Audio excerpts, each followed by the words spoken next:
Yeah, that's what that reminded me of. I thought that was always a really funny part. Plus, I always forget Ben Affleck is in that movie. Yes, He dude. doesn't look like he's like the Tom Cruise and Tropic I'll try Thunder, yeah. movie.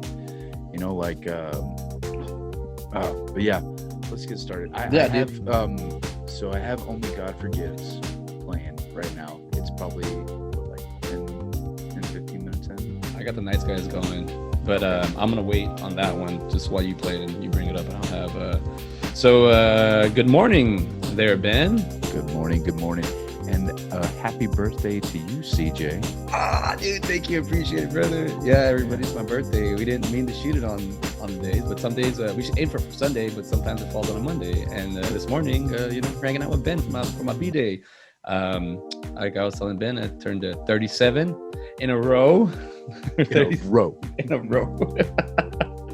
So a little shout out. I didn't say that with the right inflection. In a row. There you go. In a row. Yeah.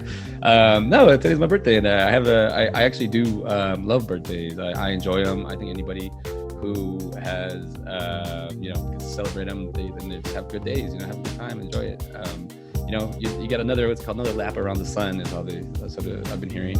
I got all the Facebook posts and all the messages here in a bit. I'll catch up to them. But I like birthdays. Do you like birthdays? Yeah. So my birthday is around Christmas, so it kind of gets lumped in. I never had like a pool party birthday. Yours is in March, so I don't know if you ever did. Yeah, because it's still kind of cool. But yeah, no, I enjoy other people's birthdays for the most part. Like I said, mine just kind of for the most part gets lumped in like that. Well, okay, now that I'm older, I enjoy birthdays. Like whenever I was younger, I was like, this sucks. Like it's always cold. Nobody wants to come and play with me on my birthday. They're all worried about their Christmas presents. Like, but now, dude, I don't care. Luckily enough, though, my stepdad's birthday was Christmas Day, so he knew my pain. Oh And God, yeah. He made sure to there was a clear distinction between my birthday and Christmas. As far as presents went, dude, and same with him. Like we celebrated Christmas on Christmas Eve, and then Christmas Day we had prime rib, we watched Lonesome Dove, and we had German chocolate cake because that's what he wanted, and that was his birthday. Dude, I thought that you're right. He's like, I just happened to share it with it. Like Michael Bolton. Yeah, it was a good name until no talent ass clown until I was 12 years old. We were talking about Mike Judge real quick about Ben Affleck and Extract. Dude, he's you're right. Ben said he is like Tom Cruise's character in Tropic Thunder, Rex Grossman.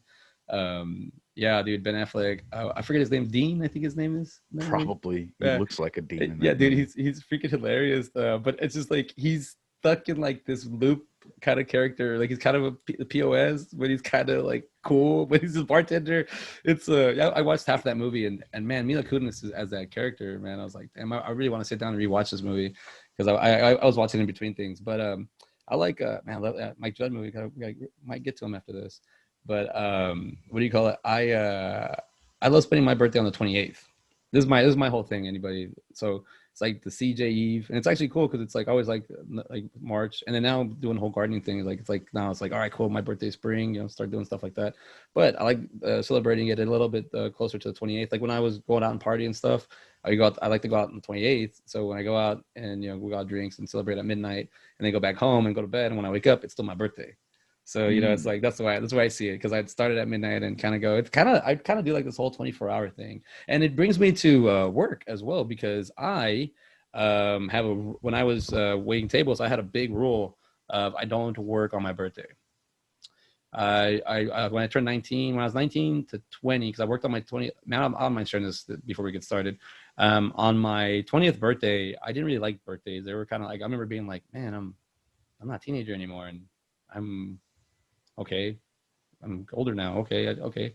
But I was working at a bank, IBC Bank, inside the Walmart, and my coworkers, they put up they put balloons, happy birthday. They made it look really, my little teller station, like that's just kind of like out in the open. They kind of made it look really nice, and I was kind of like there. And this lady that I kind of made friends with, she's probably like 60 years old, and I made friends with her. And she always come by and be like, "Hi, CJ." And then one day she came by, she had a big old smile on her face. And she goes, "I knew that's why I always liked you. You remind me of somebody." And I was like, "Oh, who?" "My daughter. My daughter's born March 29th, 1984." And I was like, "Oh, that's cool. So we share the same exact birthday." But I was kind of like mopey, like I was like, "It's my birthday," kind of thing. And she really put it in me, like, "No, you need to enjoy your day. It's your birthday." And not to get so mo on the channel today on the topic, but we are gonna just start off with only God forgives, and that's a hard one we're gonna go. But she told me, she goes, "Yeah, my daughter passed away when she was 18." And you're 2 years older than her now, so I'm glad to see that the March 29th, 84 is still going. And I was like, "Oh." And she went in, and we're at Walmart. She went and bought me a big old like chocolate cake, and she said, "Celebrate it, enjoy it." And I was like, "Hell yeah, I'm gonna eat this whole damn thing. I'm gonna go do it." It was actually pretty cool. And I forgot her. It was like Mary Grace or something. It was her name like that. But she met my mom one time. She came over to my house, and she says, "I just wanted to meet you, ma'am. And I know you work." My mom was always working, so like my mom took some time to hang out with this lady and myself. Now I think about it, it's kind of weird. Your 20-year-old son brings home this like 60-year-old lady to have just to meet your. I don't know. It's weird. We had like, No, no, it's nice, dude. yeah. That So story. I mean, that's that's somebody you could bring home because you were living with your mom at the time, yeah, right? yeah, yeah. Yeah. I So was I still in my mean, hometown. I was about to you'd be take like, off. oh yeah, like, yeah, no, that's not weird at all. Cool. Yeah. So yeah, I mean, and ever since then, I mean, 21, that was funny because I'm the old man in my elementary group friends. Like I was the oldest guy. And so they're like, "Hey, happy 40th or happy 42." And happy 50th. So it's always like, but, I was always a little bit older than everybody else. But that being said, so when I turned 21, I was the first one that like turned 21, and so my cousins and it was like my cousin Richard and Adrian just kind of went to the bar with me. I'd go in, take my water moccasin shot, and walk back out. Then walk to the next bar. We did like 20 times, just watered down shots. But yeah, no. And then ever since then, I was like, I won't work on my birthday. I did work on my 36th birthday. I did work on that one. I broke the rule that time, but that was because I was like, I have a son, I need to make more money, and so I did work on that day. But after that, I said I was not going to work on my birthday. This is not work. Editing, I would say, is work. Marketing is work. Hanging out with Ben and shooting episodes side by side, it's not work. This is what this is to me is valuable time. This is valuable moments. I love that we actually got these movies because Ben was asking me, had I ever seen here, all the 210 all the 210 numbers and all the 830 number, all the border numbers are gonna start calling. What do you call it? I had yeah, let me turn my phone on. Sorry, be a professional, airplane mode. Where are you at? Boom, airplane mode. There we go. So that being said, Ben had said, had seen the movies we're gonna do, and today we got to Ryan Gosling from The Big Short, and we actually did Zack Snyder's cut last week, so we're kind of 2 weeks from our last episode. So we're catching you up real quick. Today we are doing 2013's Only God Forgives, rated R, 130 minutes long, action crime drama, released May 22nd, 2013 in France. Julian, a drug smuggler thriving in Bangkok's criminal underworld, sees his life get even more complicated when his mother compels him to find and kill whoever is responsible for his brother's recent death. Director Nicholas Winding Refn, I'm sorry, Nicholas Winding Refn, sorry, Refn. Refn? Ryan Yeah. Gosling, Christian Scott Thomas. I should have practiced these names. Vit Haya Bansuringam. Yeah, that guy, man, we got to talk about him. His Dude. performance is beautiful. And then we're also doing the 2016 The Nice Guys, rated R, 156 minutes, action, comedy, crime, May 20th, 2016. In 1970s Los Angeles, a mismatched pair of private eyes investigate a missing girl and the mysterious death of a porn star. Director Shane Black and writers Shane Black and Anthony Bagarossi. Russell Crowe, Ryan Gosling, and Angourie Rice. Hello, everybody. Hello, hello. We're doing a morning. We're doing a morning episode. And before we get started on this, the episode of Zack Snyder. Ben got to hang out with me. Ben drove in and kind of like not really surprised, kind of planned, but he made it and it was fun. We had a great episode. We were relaxed, we're chill. We got to do a side by side next to each other. Listening to I did actually, and I was chilling a little too much. I forgot to put the mic closer to us, and the audio was a little bit off. But in my little hangout mode, I still was able to get the recording from the audio, so it worked out well. And I like that episode. It was cool. I love the movie. I keep going back and watching the. Remember spoilers? I keep watching the Flash sequence when he goes back in time. Mm-hmm. That's my favorite part, I think. But that whole Wonder Woman, Aquaman fighting Steppenwolf, when Superman shows up, he gets the axe, he breaks it, he just not impressed, Not blows impressed, it. dude. And honestly, like that could have been a really cheesy line, and it kind of is, but it's not. Like it totes that line so well. Like it's perfection. He got that exact moment. Like he got the right. Like I want to know how many takes that took I hope it was one, because man. Because no, that wasn't a one and done, dude. you don't think so? I think he could go No, going. I well, I would think at least 20. You know, Okay, get. I mean, dude. I know what you're saying. The delivery of the it line in the is, dude. moment, That's what I'm it's saying. perfect, dude. Like you're right. You probably made them do. There's probably an inch or something But different with them. I gotta say, if that was one take, uh, fucking hats off, dude. Dude, he's a good actor, man. I yeah, yeah, yeah. Yeah, dude. But the Flash, even the way he heals himself. I was thinking, I guess the Flash can live forever because Can- he can live, he can step out of time, Yeah, but is he constantly aging though? but he can go back. He can de-age himself. Oh, So true. he can pick any part of his life he wants to live in. That's weird. I need to get a little. I knew so much about Barry Allen when I was younger. I need to know more about how the origin of him. But anyways, we're not here for that. We're here for Ryan Gosling. But that was, if y'all haven't seen the Zack Snyder cut, it's Go check it out. if not, watch it on our side by side. Just watch us hang out and watch it. We kind of did a kind of a watch party. It was Yeah. fun. And those 2 hours, it's exactly 2 hours, and it went by. I love in the episode because Ben says that's why Justice League is exactly 2 hours, and our episode is exactly 2 hours, and it's just the way it fell. And I was like, let's check it out, everyone. But we're watching. We just finished watching, and I watched it this morning. So last night I was having myself a couple of them thirsty goats. Still, little shout out here. Apparently, it's right, not too far from where I live, the brewery. I was having a few, and as soon as I saw the opening scene to this movie, I was like, nah, I gotta go to bed. And because I was gonna try to watch one at night and one in the morning, and I was like, nah, I wake up early anyways. I'll just crank them both out. And I already seen Nice Guys, so I just got to rewatch it again. And so I watched it this morning. Um, I'm just gonna lead. I'm gonna say that actually, let me hear I want to hear what you had to say because this movie it relates a lot to me. But I want to know what you got out of the just opening scene of the whole movie. So the way I came across this movie, and the reason I'd asked you about it last time we talked, last time we talked like this, um, I had seen it pop up on Pluto TV. Yes. So we'll have that playing in the background sometimes, and I'll have it on movie channels, right?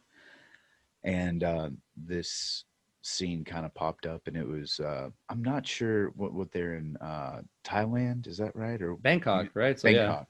So is that what China or no? No, No, Thailand. Thailand's his own thing. Remember that whole stupid ass like Stifler thing? What's the capital of Oh, Thailand? Bangkok, and they rack you, dude. Whoever did that, man, I'd kick them. Like somebody would come up to you. yeah. Remember that? You remember that? Oh, Remember, dude, I remember that. dude? Yeah, As I soon as hated it. I was already loaded. Whenever somebody would come up to me like at a party and they'd be like, "What's the capital?" I'd either punch them or kick them right away. I'd be like, "Bangkok." They're like, "Oh, so oh, good one. You know about it." I was like, "Yeah, you idiot! Don't get so close to me." Like, I was like, "Nah, dude, I'm messing with that one." But keep going, Ben. Yes, they're in So, Bangkok.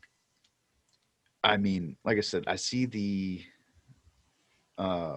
title cards come up, and it's in a different language, and I see Ryan Gosling on there, and I'm just like, because like it's first, like that first scene is you see the boxing and everything, and then you see Ryan Gosling, and it's just like it's not like he comes out of nowhere. But say you went into this movie not knowing anything, all right, and they didn't have a poster of Ryan Gosling on there, and you saw Ryan Gosling, you'd be like, well, what? That's kind of what I did. That's kind of what happened to me. Exactly. And I had to go right as this movie was playing, and I was like, and so I looked it up and found it, and I was just very curious, but I just hadn't gone back and watched it. And then we did the Big Short, and I was like, oh, I'll bring it up to you and see what you thought. And honestly, dude, I'm I'm really glad we did the nice guys. I really am. That was a fun watch. I enjoyed it. I'm pretty sure I'd seen it before, but I don't think I was paying as much attention. Yeah, me neither. Um, but there's another movie that Ryan Gosling did with this director, Drive, that we had talked about it, Yeah, and no, yeah. I wish we had known that and we could have done those two movies because I'd like to do a side by side, but for those two, because my thought about this movie is this isn't a movie. This is and isn't about Ryan Gosling. I feel like this is more about that police detective than Dude, anybody. I feel like Ryan Gosling was just a you put his face on it, and that movie's gonna it can sell something. it's a vessel. You think he's Yeah, like he's a vessel? and dude, he's very he does a really good job. Like you, he doesn't say a lot, but you can kind of see it in his eyes and just in the way he looks. I mean, he does it that well. Like you can tell when he's kind of fearful or um, you know scared and stuff like that. You can tell just by his eyes. And even whenever he screams at the end, it feels it feels real because whenever you get to the nice guys, man, his screams are just so animated and so girlish. Like, um, but no, this movie is it's crazy good. It's this is a film. I would call this a film all day. Like this is you don't like it's so surreal too. Like it's I no not surreal. Visceral. That's what I was gonna say. Like it's a very that's how I would describe this film. I'm not too sure what visceral means. If I had to say like what's the definition of visceral, I have no idea. But that's this movie in my definition of it. Um, yeah, dude. But this, I'm gonna go ahead and say it, and you let me know if you picked up on this too. I think that mom was fucking her kids. Yeah, dude. Clearly. Yeah, Yeah, she totally was. There's so many layers to the movie. I don't even know where to begin with. But keep going, man. If you got like, yeah, she was totally. They're fucked up in the head. Sorry, I yeah, don't mean to cuss. They're messed up in the head because they have traumatic family. The mother, man, I don't even know where to begin with that. okay, The reason I keep asking you because I this is like nostalgia for me, not the mother shit, but like yeah. the being raised next to Mexico, Mm-hmm. dude. Like, And another thing too is like I feel like this movie, like you see scenes out of order. yeah, I think they did a really good job on that too, where it follows a coherent timeline, but you see scenes out of order. Like at the very beginning when he sees that guy coming and chopping off his hands, like that's what happens at the end of the movie. Like I think that is what happens. I think he well, does no, he get does. his hands. He gets his hands cut off, but I think Yeah, because because they he don't. killed his father with his bare hands. Like that was my best guess. And why is he killing his dad? Is he jealous? Like what's going on there? Wait, what dad? His Ryan Gosling killed his dad. Julian killed his dad in the story. Okay, Yeah, at least that's what his mom said. yeah. Now, So is she a reliable source? Maybe, maybe she, not. yeah, this shows you that like their kids. Her kids are clearly she's a drug dealer. You find out that in the movie, and then you find out what her kids are left to. Like she's not a motherly person. Like it's insane. You can pick up like you can pick up everything. The one thing I did want to say was when the kind of like the beginning that the blade or the katana coming in kind of looked like a video game esque. Yeah, And yeah, a lot of the jump part, I can't tell if he's dreaming or what's going on. I can't tell that sometimes what the reality is, so that does throw me off. kind of like Uh, hackers. yeah, well, hackers, I can tell like I catch there's a pattern there. Here, there's no pattern in the dream. I don't like there's the whole red scene. I don't know. Sometimes I'm like, is he visualizing this? And also in the Nice Guys, he kind of dozes off too. So it's kind of this Yeah, character does the same thing. But like I I said, I have something about the nice guys. I think that yeah, I there's actually this. I'll just say this. I think it's the same thing with Brendan Fraser and Bedazzled. I think that's the same thing with the nice guys. as in you liked it so much that I don't Yeah, know. we'll Oh, get could there. get there. All right. We'll get So there. the thing I got to say about this movie, it is a film. It has that artsiness to it, but it's dark. It's really dark. Right off the bat, this movie does not I mean, hide anything. literally too. It's he like literally I dark. mean Billy is a POS man. He beats these girls, and why? Because he has mom issues. He hates his mother. Like he's wanting to die. I don't know if you could pick up on that in the beginning scene. Like he wants to die. He doesn't want to put up with anything. He's just kind of he's looking for it. He's looking for death. And seeing that the way after meeting the mother, you get the whole part of the story of like, yeah, he's he's trying to, do something. I mean, he wanted to screw a 14-year-old. And Yeah. he tells that guy, I'll screw you. What about your daughter? He's like, no, not my daughter. See, this movie's an eye for an eye. There's a lot of that in this movie. And this is, I got to say, man, being raised next to, or being, I used to go to Ciudad Acuña, like for sure all the time till I was like 9. My dad loves going, there he shows the hands in the beginning. My dad, I'm watching it now with you. I was like, because I'm like, Dad, I forgot the shots are beautiful. But there's a lot of to this.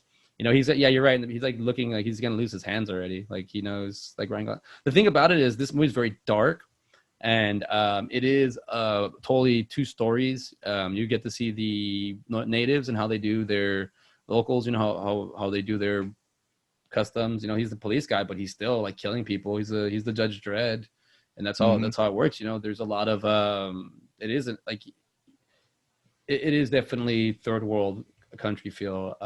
This is a reality to this, and you can't put a blind eye to it. But at the same time, this is a movie. Ryan Gosling is playing like a foreigner, and I love the fact that he doesn't talk.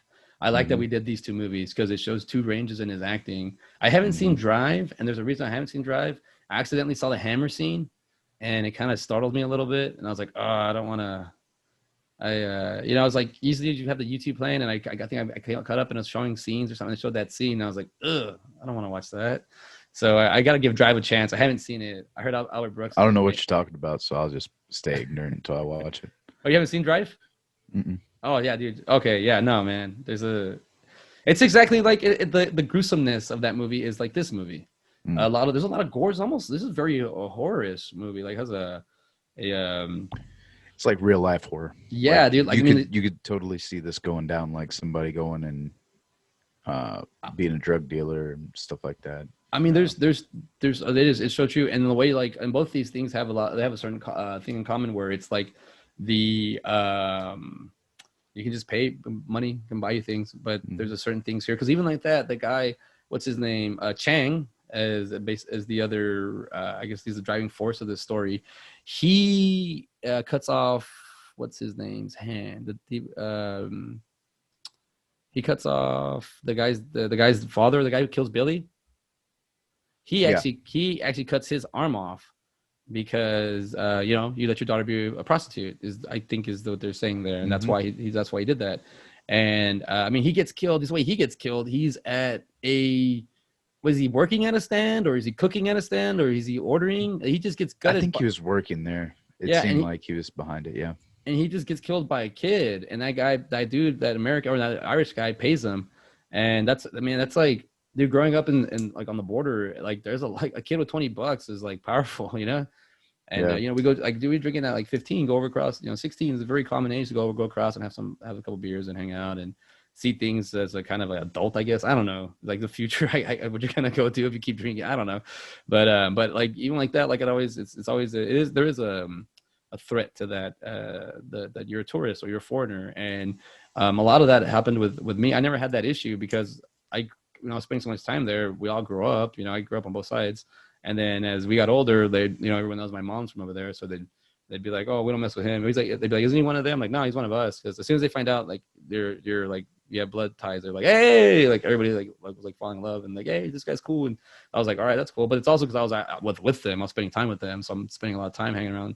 A lot of when you're kids and you get older and you run into each other, and it was fun to be like, hey, I haven't seen you. Let's get wasted. It's okay. Like like it was just kind of like a thing, and I'm bringing that up because it's just I feel like there's some kind of I don't know if I don't want to call it depression, but maybe some kind of sadness or something that you kind of feel, and you kind of just like having a couple of drinks with your mate kind of helps you relieve it. I feel like that's what the karaoke singing is for the Thailand, for the people. I think that's what because I don't know any of the customs, any of the rules. I'm just going by what I saw in this movie. It seemed like there is there's order there. The guy comes in, Chang comes in when he beats up, was it Byron or the dude with the hooks? The guy he blinds Oh and all that. yeah. Like that guy, Jesus. And it was, and they even told him like, oh, we just asked you a couple questions, and he's fucking, he did to himself. I was like, yeah, dude. But he's a foreigner as well. I love that they made him. They didn't make him American. I love that that character is actually like another country, because it's Hmm. like you see it from that point of view. I did not understand how disturbed Julian was in this movie.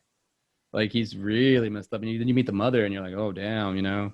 Hmm. My mom's a businesswoman, but she's still a mother. Like she'd be like, you know, my son's sad, let me go help him out, or talk to him, or see what I can do, or my son's having a good moment, let's keep this up. But, you know, my mom. That's the thing with me and partying. It never, we never said no. My mom never said no. She never said like, no, you couldn't. Just like, I just, you know, don't get in trouble or don't break something, or, you know. So we'd always have like get-togethers. We'd always have people over, and then we'd have big parties.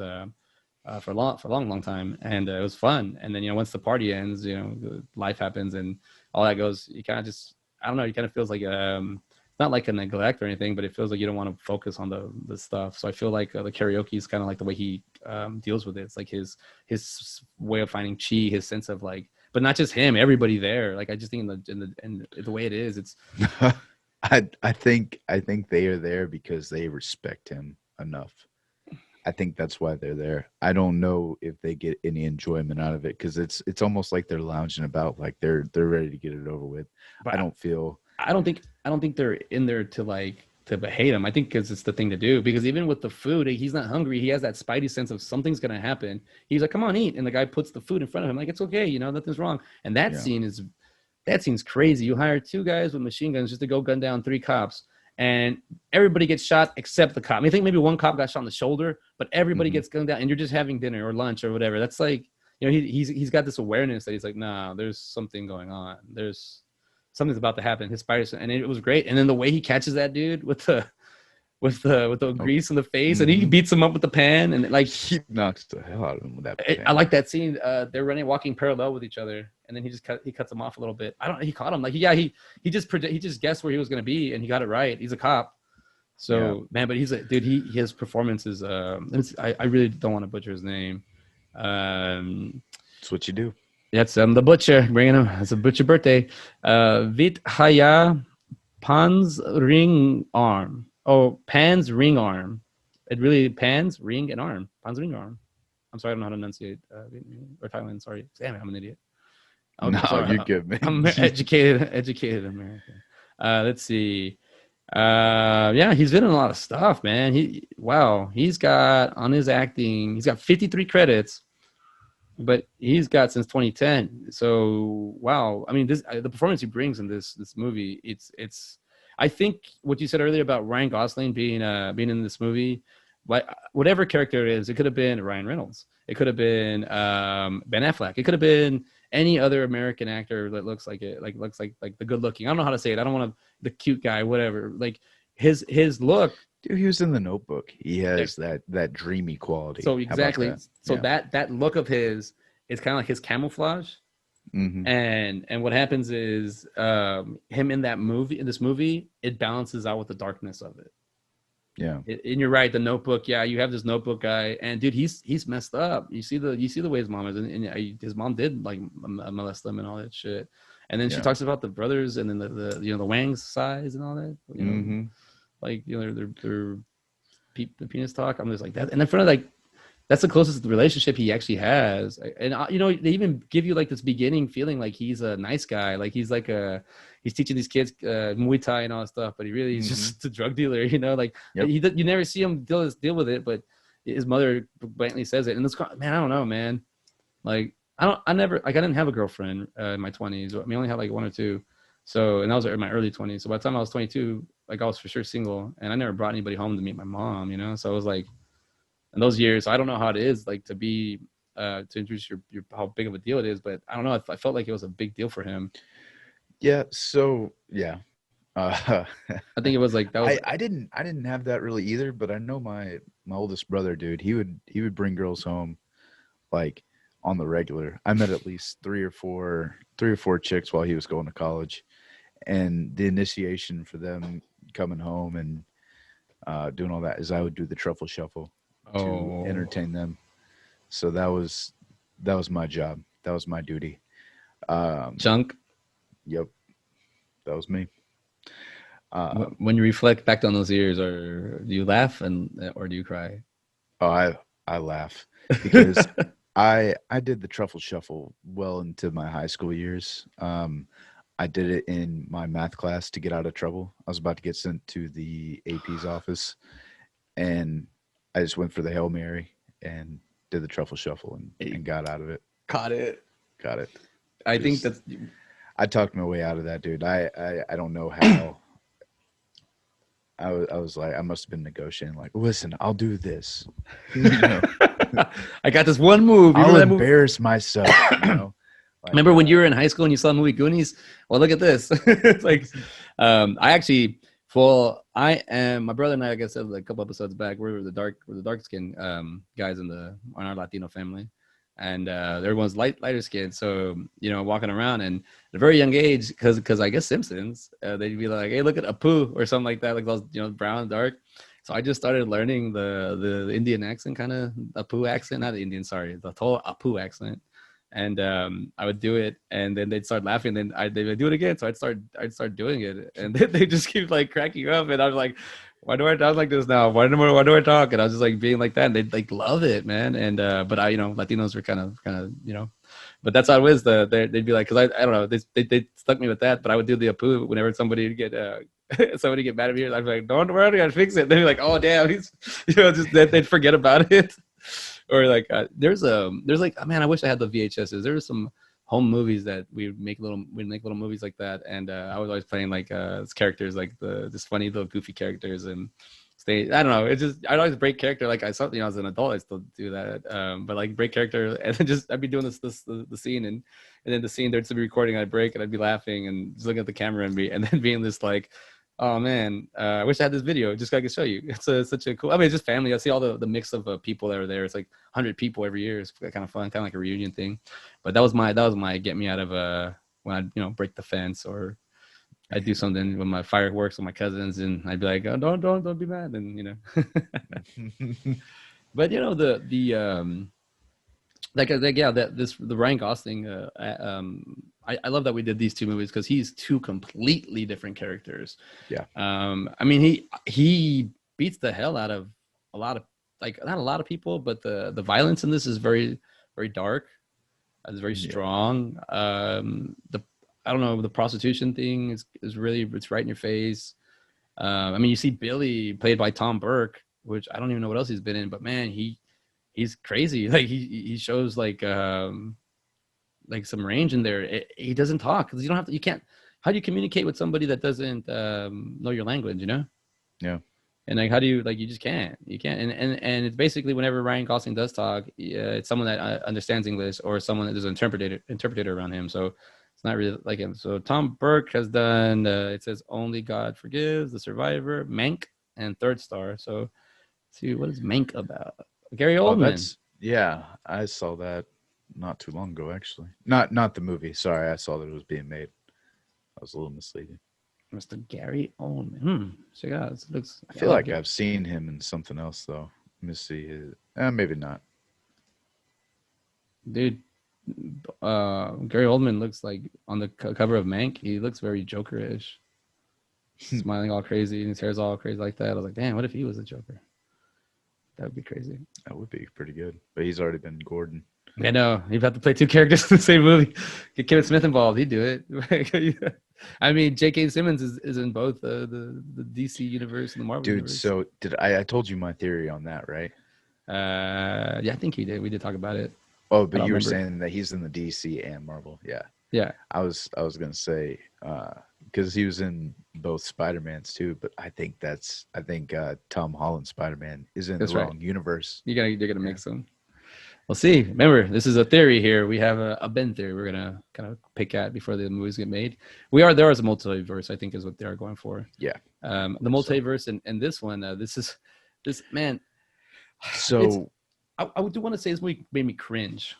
I yeah. had cringes, dude, and Dude, what about every time that his mom gets a cigarette out and he lights it up for her? Like that's just like she was rubbing his arm. It's just like, oh dude, come over it's here, so give me, weird. yeah, come light your mom's cigarette. Like, and also the mom. So let's talk about the mom. She was played by Christian Scott Thomas. Yeah. Who's She, another person I really haven't heard of all that much. She did a great job. Let's see, I do remember her some stuff. Four Weddings and a Funeral, Gosford Park, The English Patient. Okay, I do. Yeah, I've seen Oh, some okay. No, Ralph I. Fiennes. Yeah, she and this portrayal, man, as Crystal, the mother, and she gets what's good for her because she is the problem. She's a pandemic there for them. She's a plague for those people. Can't have a drug, drug dealer running around, killing your people. Mm-hmm. She is actually 61 years old. We're gonna be 61. She is my dad's age, born 1960. And so that would make, let's see, when was Ryan Gosling born? I'm trying to do this at the age different because I feel like she had him young, but Mm. also the way she looks in this movie, she's kind of like, and She- I'm not trying to be mean or anything, say anything, kind of like Madonna. I still tries to stay kind of like fit with the younger guys and all that yeah. stuff. It had like that like cougar-ish kind of thing, but like with her kids. Oh, I keep talking. That's gross. Ugh. Mm-hmm. But I think what happens is they're all mentally messed up. Like they all have issues. They're all struggling, and Billy's at the point now where my firstborn son, she kept saying that, like she was like it's just weird. Like that's a weird topic to talk about. Like that part cringed me. At the very end when I thought Ryan Gosling was going to get it, when he gets his hands cut off, but I thought he was going to get his hands cut off because I thought we are going to see it. So I was already Mm-hmm. waiting for that.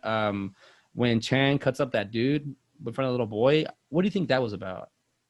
You think he goes, the guy told him, do what you want with me. I understand my punishment, but spare my child, spare my son. And what do you think? Why do you think he He did opens that? that other dude up. Yeah, and then they show it, and they show it. I'm like, okay, move. Yeah, I'd Like never seen anything like that before. I was like, whoa. I think we, that, but I think that's cool, man. Like mhm. it brings a reality to the scene.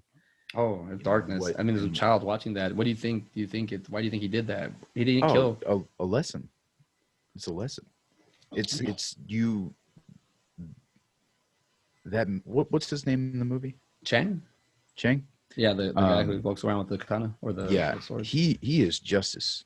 I mean, that is what justice is. He goes around, okay, this guy um, just raped and murdered your daughter.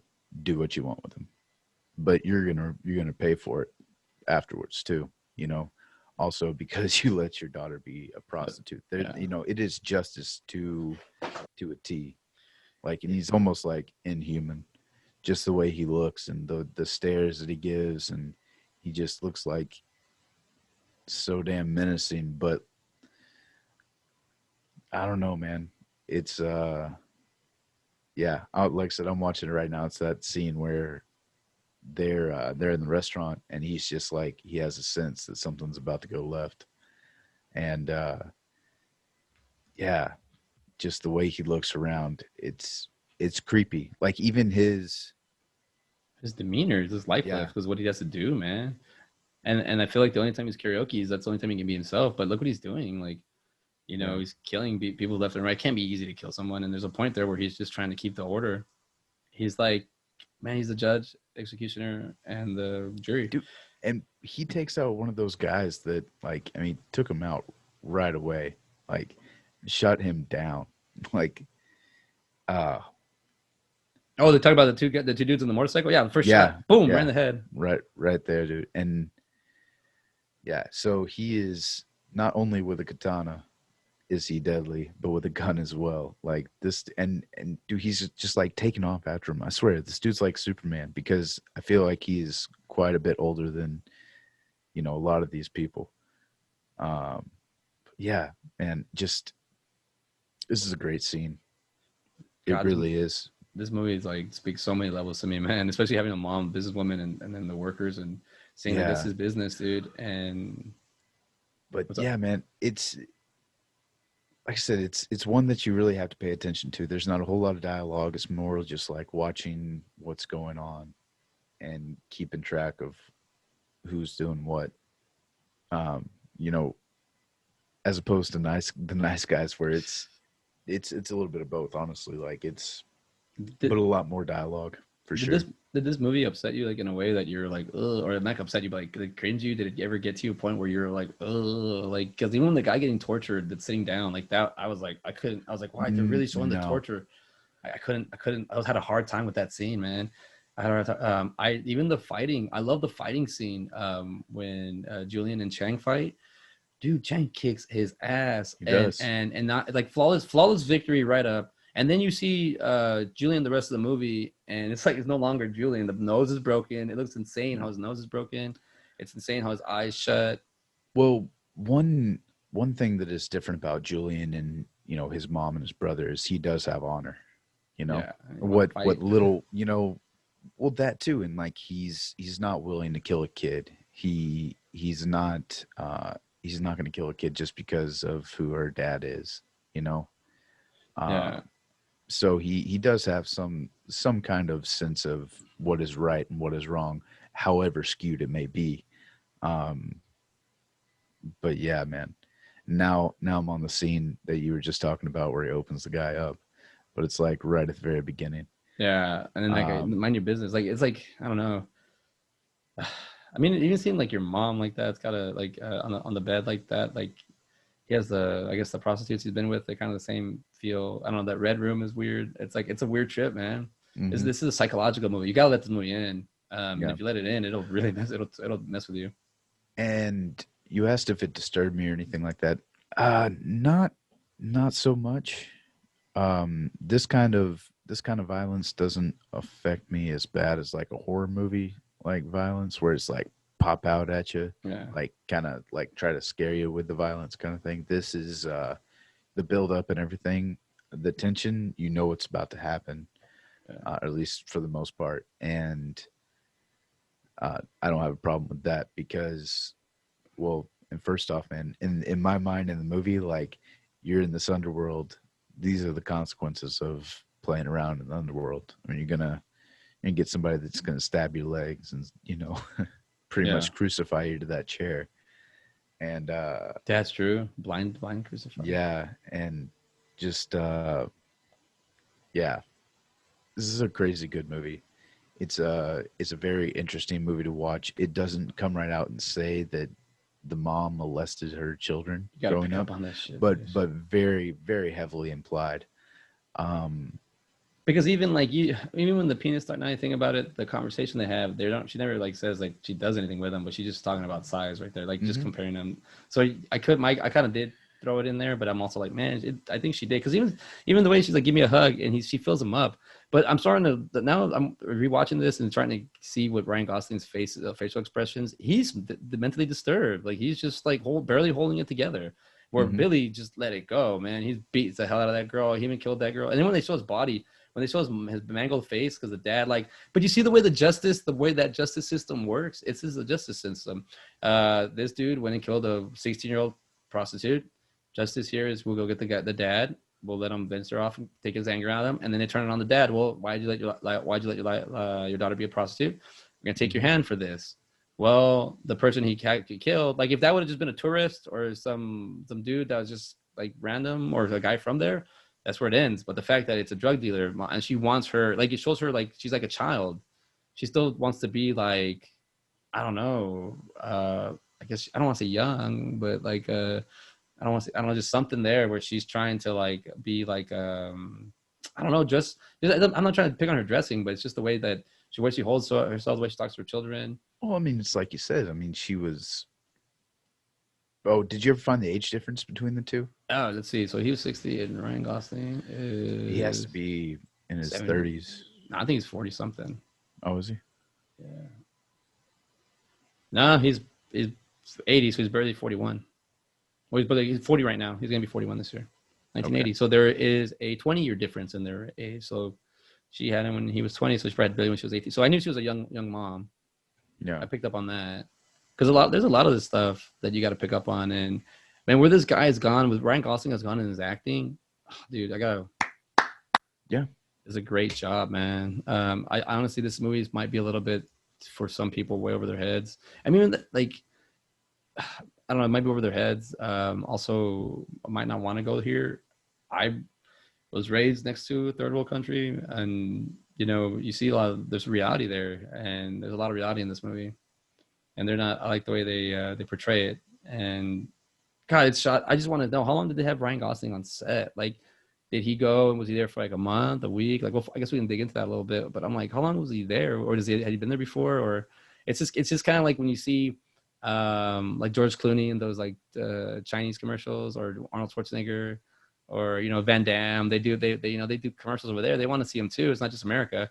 And then you see him now, and it's like, wow, that's actually a real commercial that really sold. That was a real ad that sold soap. Or Simpsons did that episode where Homer is the Hmm. fish in the box or something like that, as a light bulb, and they're like, I forgot what it was, a fish, and it makes a like the that little box, Oh, a little it's character, dish soap dish is what soap, it is. yeah. Yeah, Mr. Bubbles or Yeah, something like Mr. that. Soap or something like that. Yeah, yeah, something Yeah. like that. And yeah, so even like that, it's kind of like it throws you off that there's other parts of this world, this reality, and this is just a dark glimpse of this. I'm pretty sure there's worse things. There's some people that actually try to be kingpins. They think that's what they're thriving because that's all their environment they know. So they like, I'm gonna go and do this, and you know, Well, imagine even I could imagine in Bangkok and Thailand that the dollar can go a lot further too. So say if you were a successful person over in America and you come over to Thailand and want to set up a trade, I mean, I'm sure that would be completely doable. Um, Dude, so you still have HBO Max, right? yeah, yeah, yeah. Okay, watch Q Into the Storm. It's very interesting. Letter Q.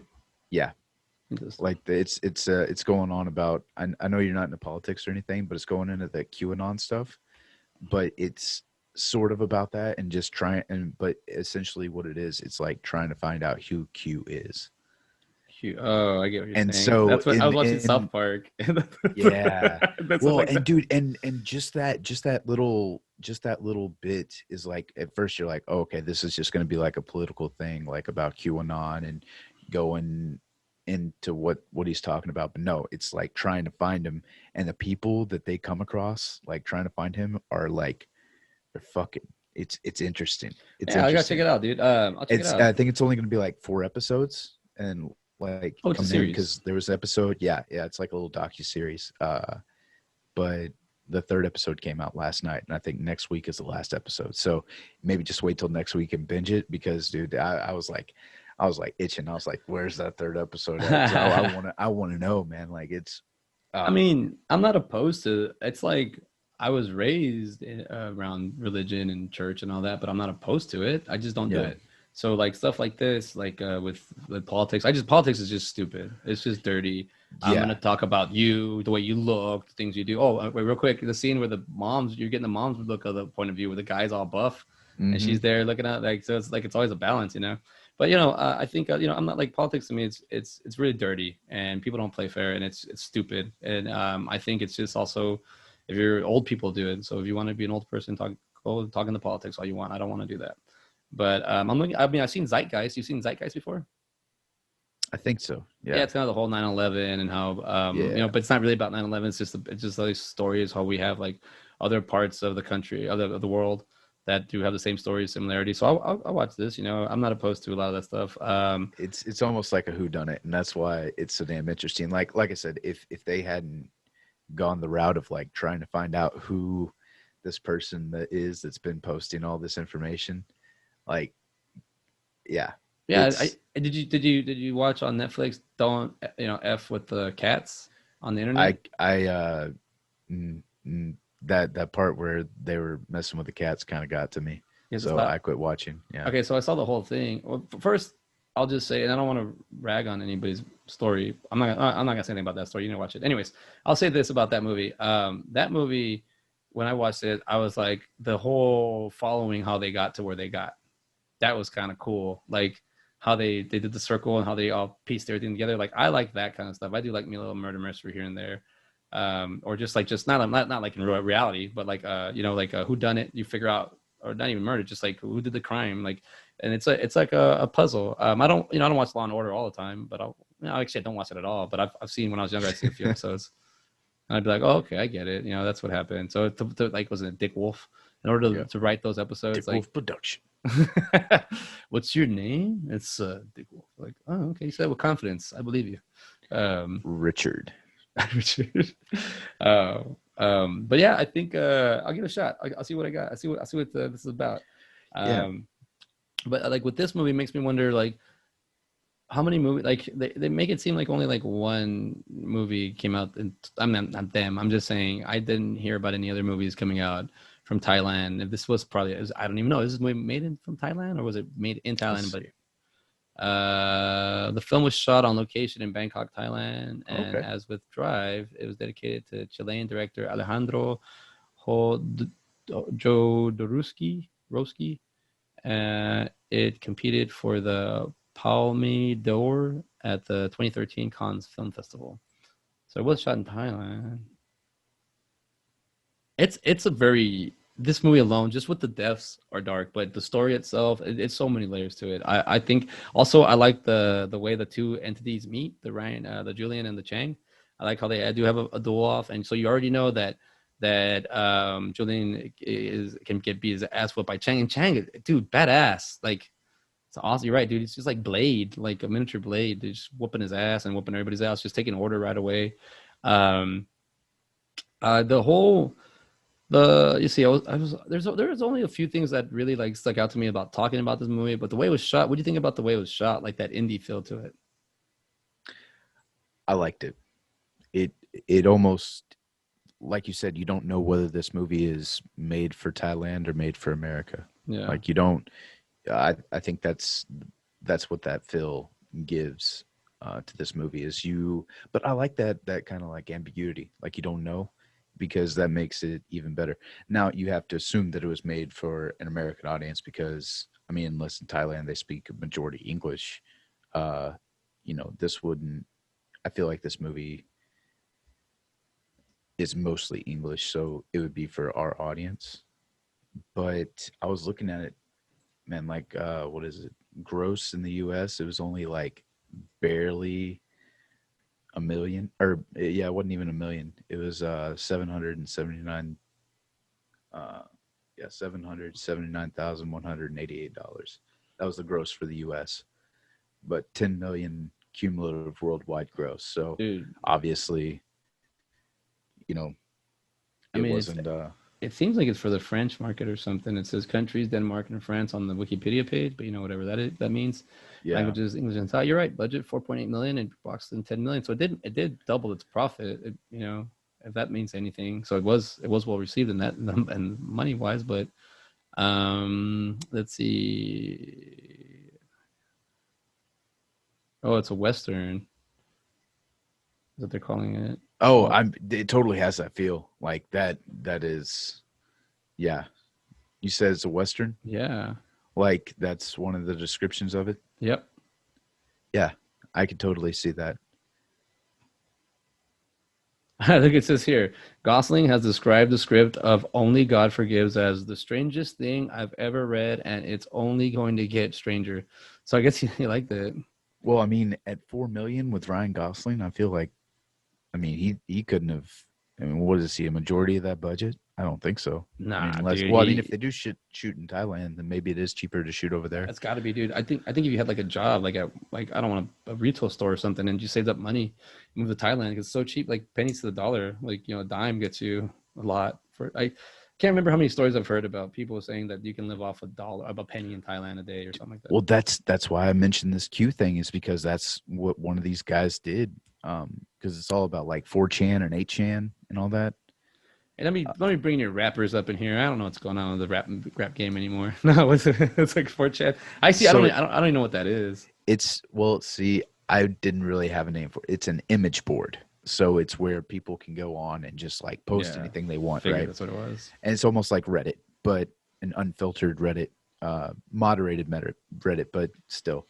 Um, but these guys that eventually bought 8chan, they live in another country, and they're like, because this guy he was in the military, went off to war. He's like, oh, I learned that a dollar went a lot further here, so I just moved here. And I was just like, that's why I ended up bringing that up because of that connection. But yeah, dude, this movie is. I'm at the scene now where he's fighting with Chang. Dude, he's getting ready, man. He's like, yeah, I got this. I'm younger, but dude, he's just I I don't even. I think he knows he's gonna get his ass kicked, but I think, like you said earlier, he's got the honor in him And Yeah. I think he's like, I gotta do this. Like I think because there's street code in this, man. There's a Yeah. lot of street code in this. I think he understands the street code. There's what thing like it's one thing to be. I'm fast forwarding all the way to that part right now. It's one thing to be the foreigner, but it's another thing to be the white guy. You know, Yeah. and like, dude, I got cousins that they they look exactly like a stereotypical pale face, you know, white guy. Like I'm not trying to make him put him down, just like, you know, like a really, really white skin. Mm. And they only speak Spanish. And they so when we were younger, people would call them, you know, names, you know, Bolio, whatever, and they come back to me, what you say in Spanish, you know, get you know, get you out. They'd be like, oh crap, these guys are Mexican. So it was always like a thing where until they met them, you know, they would you know, they would kind of be disrespectful and stuff. But then once they Hey, find out, what's up? so quick question. I'm so sorry. That statue that's in the movie, do you think that's Chang? I don't know.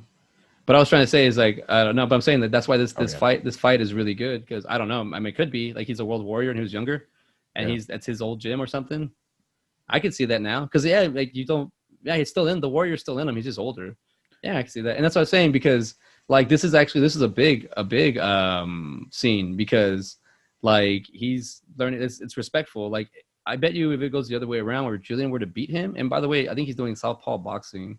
He's not. This guy's actually doing like Muay Thai or some kind of defense because it's like the elbows. I love seeing those elbows when he comes around and hits them. Oh, But I think dude. if Julian were to win, I don't think the guys would get in and beat him up or anything. I'd be like, no, it was an honorable fight. And this is exactly what's going on right here. Is that Julian's just like, well, we're all fucked anyways. Might as well go at it and see what this guy's really made of. And I think that's what he's trying to find out how lethal Chang really is because he's the you know he's not he's really I mean he's not from there. He's just kind of just hiding out there because he can't do that stuff in the United States. He can't be open with it like you can over there, you know. So Hmm. he'd rather do it. I mean, and the way Ryan Gosling pulls off a suit, man, in both these movies, like the dude can pull off a suit. Granted, they're probably custom tailored, and the dude's like in like he's in physique like shape, you know, like what I'm trying to say, he's like in perfect physique, but yeah, I think that's all it's showing you. He's showing all this build up, and Chang is just there. You're just not even doing anything. Like he putting his tie in. You're getting. I think what it's also trying to tell you is like you got this beautiful man that's about to get his ass kicked, and you don't realize it. You feel like you want him to win, and it's not gonna happen. It's not. It's like, dude. At one point I was like, is there gonna be like a triumphant part? Is he get up and he just gets his ass. He just leaves him there. You know, and Chang, I think, like messes him up. That's at that last pause on his face. Like this is the last time you're gonna see him like this in this movie. He's gonna get messed up. And I mean, there's a lot of honor in this. There's a lot of notable, like, just the way they're putting, you know, put the dukes up and just go at it. Like, it's not even like a really. I mean, I think it's a great fight scene. What do you think as a fight scene? I think the way they shot it, it looks so real. Yeah. It's No, it like they totally does. it looks like it's like they asked them to freaking hit each other. Like he gets them right away. Oh, with that elbow, just like And then reverses it. whenever he kicks his legs out, man. Oh, that one. So we do like a round work. We gotta work him out because he's way taller than him. No, that elbow just goes back and gets him. Yeah, he breaks him down. Pop, pop, pop, pop. So I think this is where the mother messes up by going there because she exposes herself, and they know who she is. Or do you think they already knew who she was? Oh, they already knew who she was. You already think they already knew who she Yeah, was? because they had talked to the Irish guy or Scottish guy. They knew who she was. But I thought you think he talked after? Oh, she Yeah. after you think he Yeah. talked after he Oh spilled the yeah. beans Yeah. afterwards? He couldn't Yeah. hear, see. I mean, he was probably just like, "Let me live." Oh, yeah, that's true. You know. Well, I mean, at that point, why would you even like? Why would you go that far, dude? You know you're gonna get hurt. Like, I don't understand what he's thinking. I think people get comfortable. I think that scene is you get comfortable, and that's really not your element. You think that you're able to. You think you're in charge, and then you were gravely mistaken. Because I think that's how he feels. and I think also too with this, like they make it seem like this dude, you don't come over here and think you could do what you want because Yeah. like Chang whoops his ass, and it's like if you were to see this on pay per view, you'd totally put your money on Gosling, you know. Mm-hmm. Or if it's an Well, athlete, if you had like Mike Tyson, but then you don't realize how I mean Mike Tyson now, not Mike Tyson in his prime. yeah. You know, like if you see that, you'd be like, well, maybe who's this guy gonna fight? But dude, this guy's like just shows you he doesn't have to do anything really. It's like he uses everything you give to him, he gives it right back at you. And his patience, his pauseness, man, he's a good actor, man. He gets exactly what you need. So here's the question: how long do you think Ryan Gosling and his brother had been out there? I think a while. Okay, so that's how Ryan Gosling knows of who this gentleman is because you see him. Well, you don't know whether it's like a dream or what's going on really.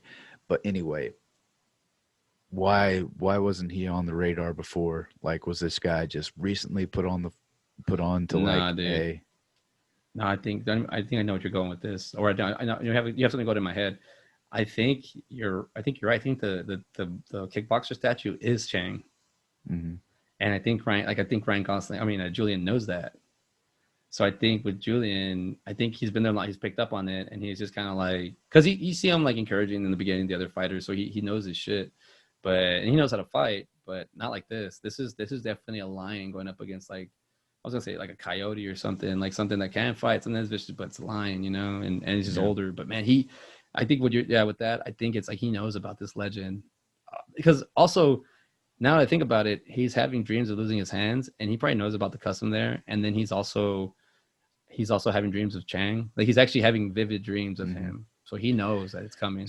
So they're aware of him at the very least. So the real question is like, is Chang all right with what they're doing as long as he doesn't pop up on the radar? I Nah, mean, or drug. dude. Well, you know what I'm saying. But No, I think well, they don't come in. I mean, it's not about what's. I mean, it's about what's right or wrong, but it's justice is different between right and wrong. There's a justice meets you right there in the middle. Justice is what you deserve. You that's know more what I'm like, saying? well, it's like more revenge, if anything. Mm, I would it's say like justice. Justice League is You now in this know, episode again. that's what I'm Um, saying. Like even with the Justice League, I mean, they cut off Steppenwolf's head. That's not right. that is so But true. you know what I'm saying? Because Like, kicking his but ass it's and telling, justice. It's yeah, justice. yeah. You know, Superman comes in. When you corner me like this, I'm kind of gonna have to turn into a feral cat and just start just start rapid I fire mean, out of this. go for it. Go for it. Let's see. Justice, justice, justice. Yeah. No, I think, man, that is true, because when Superman does end up be doing that, and it does, he ends up going berserko, and there's who's the right to say that? I mean, laws are laws, but it's some. I mean, things the way people make laws up now, it's kind of like, oh shit, can I believe anything, or. Well, and the laws in Thailand have to be different than, well, not have to, but I'm sure I there mean, they are have their differences. customs. Exactly. Um, I would.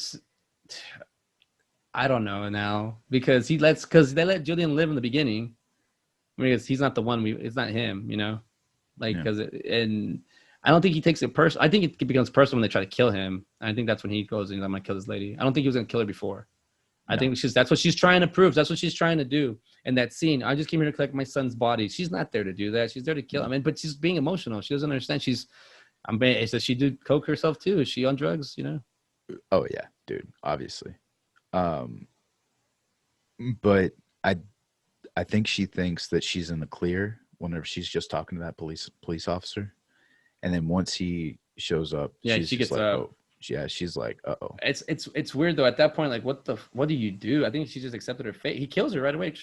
Oh, and then this dude it's that not right away. I didn't. I was like, oh no, he has a I didn't sword right know. there, but he just I didn't know oh. what was gonna I, happen so at that talking about point. that scene, this is where I got cringed the most. Right after what was the whole was Ryan Gosling? I mean, was Julian trying to fill the womb, or what was going on? What was he? Oh, after he goes in there, I don't know. I have no clue what that That was was about. cringing. I But that couldn't, was and it was long. I was like, that's a yeah. it's a cringe moment. Um, Um, so that guy, so that I don't know. That was a really hard part for me. I cringed really hard. That the ending of the movie made me cringe. Even parts that weren't cringing, I was cringing because I was it just had me there. It psychologically had me hooked. I was like, oh, okay. I'll say also the part where, I mean, the cut is kind of weird where that guy's supposed to be protecting Chang's family or just be a lookout, and then Julian just shows up and just shoots him. It's like, mhm. okay. And then that part that reminded me of like my mom has her workers. Like, she has like her, like, I'm not gonna call them minions, I'm call her workers. She has workers, and so she the reason I said the word minion, because I'm like, well, they do what she says, like, hey, do this, do that. So when I was younger, we'd have to go do jobs, and sometimes I'll be working with somebody from Mexico, and or we'd be cleaning something or doing something like moving stuff, and I'd find ways to get the job done like an hour earlier, or I just pick it up and just do it. Like it's still efficient and accurate. So my mom wouldn't pass it, wouldn't let me. It wouldn't pass, so I have to make sure it's right. But I'd be hanging out with this worker all day. They're either I don't know how much older they are than me, maybe my age. I don't even know anymore. But I remember a few times I'd be like, oh, my damn mom's workers. Like I'd be like, hey, it's 2:30, we're done with the work. And he's like, okay, what else do you want to do? I'm like, well, that's all we had to do. We chill. He's like, no, your mom pays me until 4, so we got to find something to do. And it was just be like, for the first two times this happened to me, I'm just like being like, nah, man, I don't want to do it. Like we finished early. That's it. Like, no, we get paid till 4. We got to keep going. I was like, damn it. So like after a while, I just kind of accepted it. I was like, we work till 4. Like I just slowed down, and I was like, I'm here till 4. Like these guys, like they're like, so when that scene where that guy's at Chang's house, he wants to kill a little girl. And to me, that's why Julian steps in and kills him. So is he kind of a hero, or kind of no? What like? I feel at that point that's the only decision Julian has made, other than the fighting Chang. I think those are Yeah. only two decisions he's made, and that one to shoot, also to get to Mia or Maya to what's her name, May, because he calls her, the mom calls her May, Mai, and her he made her wear the dress, and that was it. Those are only the 3 like main decisions I can remember that he did, and that really could. And also beat up that guy. He did beat up a few people, but I guess they're known for doing that, fighting the cops. They're known for that. There's a part that let me killing cops again. Like they're so they've been there for a while. They've been trying to get rid of these guys are like parasites for these native people. They want to live their Thailand life and just have it like that. Well, another thing too is you have to think that these foreigners are coming into a place where they have a lot of money, and where they if you're coming from America, where if you have a lot of money, you're like essentially a god, what I'm saying? Like if you have billions and billions of dollars, Yeah, I guess and I guess you know what I'm saying? Like I mean, people look up to people, idolize people for money for some reason, but yes. Exactly. So you come to a foreign land where you think you're superior and you have more money, and then like I said, you have Chang, who is justice. Whereas that's why you get that guy in the club where he has him to the chair. That's why he won't give him the name, because he thinks he's above all that. He thinks he's above all this other stuff because he has money. He's been running this drug, or he's I guess he's an assassin or carries out assassinations or something of that sort. But yeah, man. I think the gore part of it, because they do show his eyes getting ripped out. What's up? Yeah, they do show that. I think after he like puts his, makes the hole in his mom, and then does that. I think it's just to understand. You know what I'm saying? Like, man, I just made this wound, so I need to, just kind of like feel. But he's also mentally disturbed. So I don't know, man. I think there's some connection there with him being part of the womb. You think that too? I mean, I can definitely see that. I was kind of thinking that, but I didn't know. Is that Chang's family? Is that his daughter and his wife, or his girlfriend, or is that? I think that's a caretaker and his daughter. Right? So she does die. They do, because that guy, the guy's name's Charlie, I think. That Charlie kills her, the worker. Yeah, he kills her right away, and then you have Julian in the room just looking at he has a perfect shot, but it's so crazy because while you're attacking my family, I'm attacking your family, and it's like like I said, this is an eye for an eye. There is justice. That's just the way they do things, man. Anywhere. And that's the cool thing about Ryan Gosling's character is he I feel like he is more understanding than most of what he is around and who he is surrounded by. He's like, this is justice, this is honor. Like he like I said, there's obviously something wrong with him, but he does have some sort of code, some sort of. I think what it is we don't know anything about him before. Like we don't know anything with childhood or anything. We do know that maybe he was molested. We didn't really get a hard fact on that by his mother, but what we do know is that we're getting the glimpse of the end of his brother's life, the end of his mother's life, the end of his hands kind of part. And there's another story after this. All this, we're basically getting just a little, like a couple days of their life. and the how the chaotic it gets and how troublesome it can be. I think his character is just kind of fed up with that. I mean, we don't know if he was having a good time over there, and then his mom. I mean, we can't trust what his mom says when she says like, we I don't keep in contact with him. We saw you there the other night. I was like, oh well, like it seems like they don't really give you anything about him, and just the jealousy about the brother. But I don't need. That's just what the mom says. You don't know if he really was jealous. You know. Yeah. I don't know if he's like an. I don't think there's anything good with him. I think it's just the fact that he just can't kill a little girl. And I think what he's about to see, I think he even says like, "You're gonna kill the girl." He goes, "No, everybody." And the mom wants everybody dead, but he's like, "No, it's not the little girl." I don't know, man. It's kind of a weird. It's I mean, yeah, no, I mean, I think that is good. I think that is the good seeping out, like I think that is maybe not even good and bad. Like I said, I think there's a difference between, honor and justice and good and bad. I mean, they sound like they're similar and they are, but they're not the same.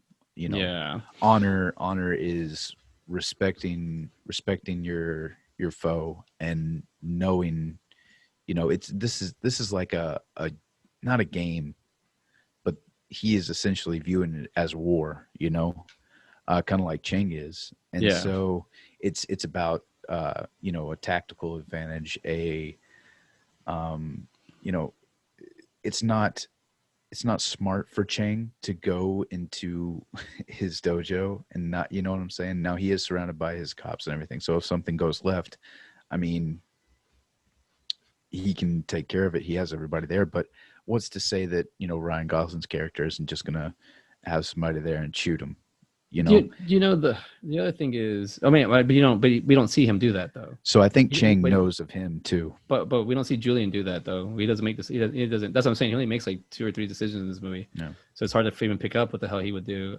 He's just kind of like glossy eyes. It does, and you see, because also I love the fact that they focus on the size of these guys. These guys aren't very big. They're just it's like more of a community thing.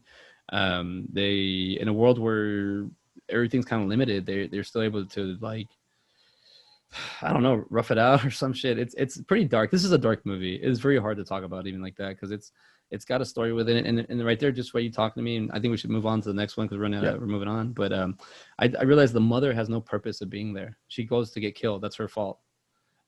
Billy's he wants death. He's asking for it. Julian is just messed up, and he's just I don't know what the hell he wants. I can't pick up his want.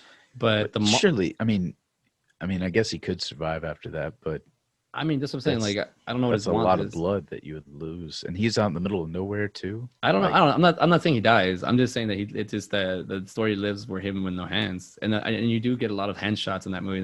We watched it a little bit right now, and just like there's a lot of hand shots, kind of like Lieutenant Dan and Forrest Gump always talking about keep your legs, keep your feet, and he actually loses his feet. He's the only one that loses his feet, or the ones that die. But he this movie for where I had kind of picked a score with it at like halfway, not halfway, like a quarter into it, and I said I'm gonna stick with this score, and it basically stuck with the score of the whole movie. Kind of just because I was like, it's just really hard for me to get through it. It's a hard movie a lot to watch. Only God Forgives, and that title alone just really kind of throws me it off a reminded little. me of Rick Ross, honestly. The song is, oh yeah, it is. That is because what I Only God forgives. yeah. Right. Well, we were that was the 2013's Only God Forgives. Now we're moving on to The Nice Guys, both starring Ryan Gosling. Yeah, dude, this is It's a totally Shane Black different. movie. Yeah. For all who don't know who Shane Black is, he was Hawkins in Predator. He And also directed. I think was it 2013 that he also directed Iron Man 3. Iron Man 3. Yeah, it would have had been. So he had. Oh, this is 2016. Never mind. That was Only God Forgives. But yeah, no, 2013 he directed Iron Man 3 as well. Yeah, the Iron Man 3. And then have you seen this movie before? Like he did. I mean, I love him because he did the Monster Squad. You've seen Lethal Weapon, right? Yes. So he's done the Lethal Weapons 1, 2, and 3. He's done the Last Boy Yeah, Scout. he wrote those, right? Yeah. I'm looking at this as a writer. Sorry, let me clear that. But he wrote I mean, Monster Squad is one of my favorite movies. The Last Boy Scout. Did you see that one with Damon Wayans and Bruce Willis? Last Boy Scout. No, no, I didn't. I don't He think I did. wrote Last Action Hero, Arnold Schwarzenegger, another Schwarzenegger movie he was in. Kiss Kiss Bang Bang is one of my. It's a Robert Downey Jr. Val Kilmer. What I'm getting at is in Lethal Weapon 4 and The Long Kiss Goodnight. You remember that one, right? Mm-hmm. Long Kiss, that's an awesome movie. These are great. So what I'm getting at is these are all up until, Kiss Kiss Bang Bang through like Lethal Weapon, like they're all buddy cop movies in a way, in some kind of form. Even Iron Man 3, you can kind of pick up kind of the way the buddy character is, like the way the characters are. But I mean, he did The Predator. Did you watch that one? No, I haven't. The newest one. The I newest one? actually, I think I might have, but I can't remember. Man, it's not that it's not that good. I mean, I don't want to talk bad about it. It's not for the Predator movies. He could have gone. I think he was trying to please too much of the fans, maybe, or I don't know where he went with that story. But one thing I did get out of that movie, The Predator, is that Shane Black can write characters, like buddy characters. Like the one thing about the Predator movies, Predator 1, 2, they have you get characters out of your I mean performances out of your actors that they give you these characters, and when they pass in the movie you're like, oh man, that guy had a personality, or because only so much screen time a person can be on, or there's so many things that you can do with a character, and you get that in Predator 2, and then also in this movie The Predator. It's not that well made, but it's got good CGI and whatnot, but there's what's his name, Michael Key, and Keegan Michael Keegan, is it? Oh Oh, God, okay, yeah, yeah, yeah. him and what's his name, Thomas Jane. They have a buddy characters in there, and they're funny. Like they're like probably the best part of the whole movie. So rewatching this movie, because I had seen it before, and rewatching The Nice Guys, I totally just like the whole like Russell Crowe and Ryan Gosling, the way they're able to portray this. I guess they're both sleazebags, aren't they? Mm-hmm. They're not really. They're like the anti-heroes. Yeah, I They're mean, yeah, buddy cop. yeah. You do got like, I didn't even realize how big Russell Crowe is in this movie. He's big, dude. He's like a fat guy, like not a fat Mm-hmm. guy, but like he's playing that Jake and the Fat Man. Like he's playing like that role, like as a heavier set guy, and he's powerful, and you pick up on that, dude. And the weakling kind of like Ryan Gosling. I never pick up on this on I forgot his damn name. What's his name in this movie? March, Mr. March, Holland March, as he plays as Holland, and was it Jack? It's Healy and March. So I'll refer as Ryan Gosling as March and Russell Crowe as Healy. So March is what do you call it? I didn't pick up that he's drunk the whole time. Yeah. I never picked up the first. I saw this movie in the theaters. No, one thing real quick. I could have sworn have you caught? Does this movie have like an alternative ending? Or no? Do you know? I could have sworn I saw a different ending to this movie, but I've only seen the movie at the theater and then maybe one more time, and I own it. But this time I actually like saw it through and paid attention to everything, and Yeah. I thought I could have sworn there was a balcony scene where they pushed off Keith David's character off the balcony, but I mean, that did happen. Just wasn't at the end. yeah, but it wasn't Ryan Gosling. It was Russell Crowe's character that did it. I don't remember. I could have sworn, but I could have got messed up too. I could be totally off. It could be another Keith David getting pushed off the ledge movie, because he did. And the Puppet Masters, they kick him off the ledge on that one too. So it's like still there. But that death is kind of. So as a Shane Black movie, I was you get it's like a comedy.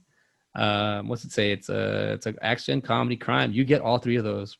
Mm-hmm. You get the action more towards the end when you introduce with was Matt Bonner's name? Is that his name? Was his name? Yeah, Matt Bomber, John Boy. Yeah. When you get more of that action once he gets in, but the way this story intertwines, were you able to keep up with it as it was? Yeah. Yeah. What you think about the story? Well, I thought it was really good. I thought it was fun. It just the way, like you said, it weaves. I think what is Holland March is his name? Yeah, I think he dies at the beginning. You think he's dead? Yeah. So you got wait. So you got this Whenever he cuts his arm open. So you think he dies? How does he get? This is the 70s, dude. Is there a payphone right around the corner? Dude, he's in the ambulance. Yeah. How? They get him to the ambulance, dude. How? Dude, How does Okay, he? How does so he I call? know. How does Okay, one so I know call an ambulance? 911 isn't around, but there No, was I mean it's emergency. around. I mean you can dial 911, Dude, but there's you have to get a payphones. payphone. Okay, Yeah, okay. Well, you're looking too deep into this. but It's this like, is it's in the middle of the night. Like everything's closed. This is wasn't it a bar that he was at? yeah, or a A hotel. bar that Yeah. closed down, so you have to imagine it's 2 a.m. Nah, dude. There's emergency stuff there. There's gotta Yeah, but be. what I'm saying is who's gonna call? How is he gonna call? Oh my god, man. I don't know how to say Okay, this. The also dress is blue. The okay, dress is not green. you want another piece of evidence? Aren't they don't they have like inner monologues at the beginning and after that happens they no longer have the inner monologue? I think it's just introduced to the characters. Oh, is it? Maybe it's to signify that he dies. So why does Russell Crowe? Why does have a? Why does Mr. Haney get one? What do you mean? He gets a introduction too. Yeah, I yeah, mean, no, that's he what I'm does no, saying. no he doesn't But I it's mean, before. he does a narration. Yeah, that's what I'm saying. He does it Why would he? before Why? that. Okay, so But now after that, you don't have him doing narration. so wait, do you think he was telling the story and then he died and we just saw And he what sees Nixon. that story about Nixon's kind of funny too. Yeah, So he's been dead this whole time and Mr. or Healy is he's dying out. Bleeding out. no, dude. Dude, come on. He goes to the hospital and then he breaks his arm and he He's goes back to the invincible, hospital. bro. He's That invincible. is He true, does, dude. and Ah, he's dude. falling through. That is funny. He falls a He takes a lot. fucking beating. Yeah, He breaks dude. his arm. Like, no. Well, then what is he? What do you mean? What is he? Is he a ghost? No. Is who it goes? Him? No, no, dude. He's. This is like the crazy last little flickers. Okay, let me put it to you this way. So Whenever you think, Bender on Futurama gets his yeah, memory wiped, that's essentially what's happening here. Except this he's dead is at the end. Girder. Yeah. Bender Girder. So you're saying that okay, so that's essentially that story where he gets his mind wiped. But that's the one with the son, right? The most recent one with his son, where his son wants to go to the Bend U. Oh, no, I was talking about whenever they get the X1 Yeah, robot, okay. they Yeah, upgrade.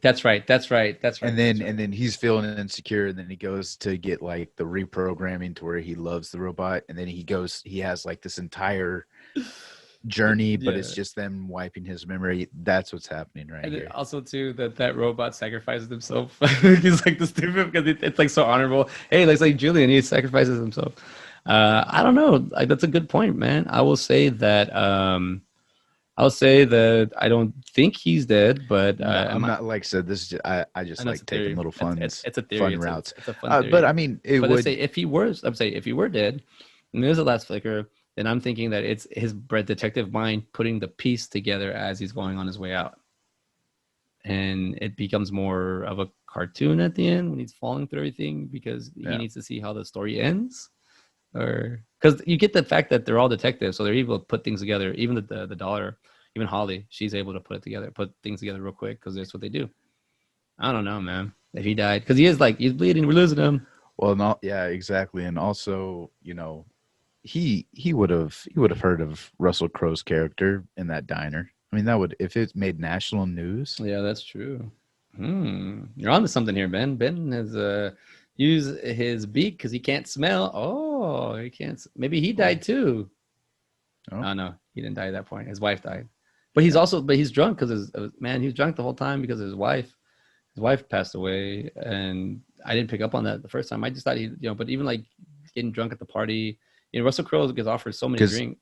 yeah, and it literally his inner monologue stops like right there. Like it's like, and then Ah, you got to do this, and then he busts one. Oh shit, that's a lot of blood. And then you know what I'm saying? Like I could be wrong. They may have monologues later on, but I don't believe they do. I get you, what you're saying though. It's like an introduction. It's like, okay, this is where we're getting set up. yeah. All this other stuff. I'll tell you. I just wanted to throw that your way. Nah, that was a good theory, dude. I was like, Because I boy, mean, and also I mean, don't get me wrong. Like the whole Justice Department mom trying to kill her daughter, kind of thing, totally works too. I mean, it totally does. Like that. That's something as crazy enough is believable. You would like to think it doesn't happen, but definitely believable. Dude, whenever he cracks this window open, it's hilarious. Like, and that's a bad cut too, man. Like, it's not like a little. he like hits it right there. It's like gushing out. I thought it was funny how You know what I'm saying? yeah, let me see. I'm catching up. I paused it and I forgot to unpause it. Oh, because he comes out all messed up. It's funny he makes a little t-shirt. He tries to give it to that guy. I made it Yeah. myself. You know what, man, Ryan Gosling can pull off a mustache. You don't even realize he's wearing a mustache the whole time. Oh, He can pull one off. I love when that nun's talking to him and he just gives her his that. Dude, yeah, Yeah, he's just like I gotta find Amelia. This story, like it's a cool little story. There's a lot to it, you know. yeah. The No, the way this it's is told. it really is. And just like the twists and turns and just how you get there. Um, I like that too. You see the Comedy Store a couple times. Yeah, yeah. I You mean, get a I think shot of that. I like the way they use the billboards. They just kind of. I saw Tim Allen on the Oh thing yeah, just yeah. Let's now. go back real quick. Yeah, let me go back real quick. I was wondering. I was glimpsing at that. It's got Robert Clean, Richard Lewis, Tim Allen, Elaine Bosler. So this is real people. Yeah. That's awesome. There's a number right there: 323-656-6225. Main room. I don't know, man. I finally heard a YouTube comedian the other day, or not YouTube, but I was listening to I guess just the YouTube playing this comedian. I was listening to him, and I was like, oh man, he sounds like me. That's funny. Like the way he was talking, the stories he was sharing. I was like, oh hell yeah! Like I don't know, I put a little smile on my face. What's up? the the part where Russell Crowe goes back and he's like equanimity and he remembers his Why? wife. That's just screwed your dad. What? Like he plays that off so well too. Is that show like that flashback there? Is it showing them like he cared and now he doesn't care, and that's why he's like it's easy for him to kill like Blueface, and it's easier for like like 13 year Uh olds.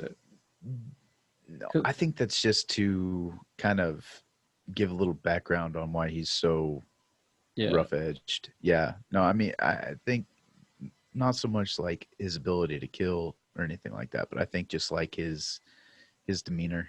yeah, Uh, Also, you see that he doesn't drink throughout the whole movie until the very end. Which then at the very end, it's just like, oh man, like what was it? You just not drinking for the case or what? Uh, but yeah, man, this is a solid movie. I really enjoyed it. It was fun. You kind of knew where it was going. You kind of didn't. Like Shane Black did a good job of that. Like, okay, we're going to the you know, we're going to the West Burbank apartments. He's like, so matter of factly and all this other stuff. And then, he's totally wrong. Well, let's get to the airport. Like I do, that made this movie fun, dude. It made it just that much better. yeah. I think. What do you think about the '70s vibe? They kept it. It feels like throughout the whole movie, like the '70s. Yeah, it does and it doesn't. Like it's that's the It has weird like a thing about it. modern, yeah. It has like a modern feel to it. Yeah, it's like I'm hip. Like they try to throw in the lingo here and there. Um, but I mean, it's a '70s movie. That's oh yeah, I majority mean of it's people's. it's definitely in the 70s. It just yeah, man. I did. It seems like Something I noticed a little bit earlier is whenever he was in the car, he was looking at the paper and it said something about Brazil's killer bees, yeah. and he's talking about bees throughout The whole throughout the whole movie. because that's where he got his information. So Yeah. that's a topic for him that just is a damn bees. Um, Well, and it's funny you have smog and bees, so like really things that are relevant, oh, that's true. Like they're trying to talk about it as in like you have the smog and bees, and then there's this whole thing going down with the Justice Department. Like watch this instead. Don't worry about the Justice Department. hmm Justice, not the Justice League, the Justice Department. No, I mean this whole movie, the way it's shot. This is one of those things where I think it's like good script, good directing, good acting, all a good story, all met up.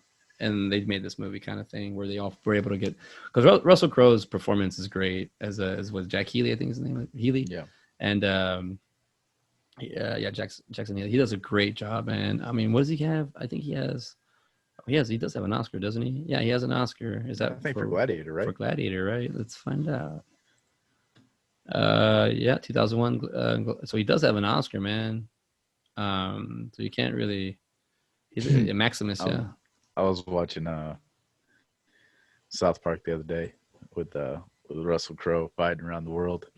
Yeah, he Hey, fights people Atoka. because that's when he threw the phone at somebody, I believe. You Yeah, remember he like an assistant or something. He threw a phone at them, and they were like, "Oh man, they got it on audio or something like that." So dude, I was he just really does a great job of just being like a yeah. no, he. And I think all of them. I mean, I like the fact, even like you said with the Ryan Gosling with the how does he do? He does a New York accent so well. Gosling. No, Russell Crowe. Oh, dude, he does a lot of. He does. He's Australian, right? Yeah, Dude, yeah, that's yeah. I think so. Yeah. yeah, he's got a lot of great accents. Yeah, I mean, that's he does do a good one. Um, So that comedian up top, do you think that's Blueface? Comedian. What do you mean? Whenever he's coming, because he lives above the Comedy Store. Yeah.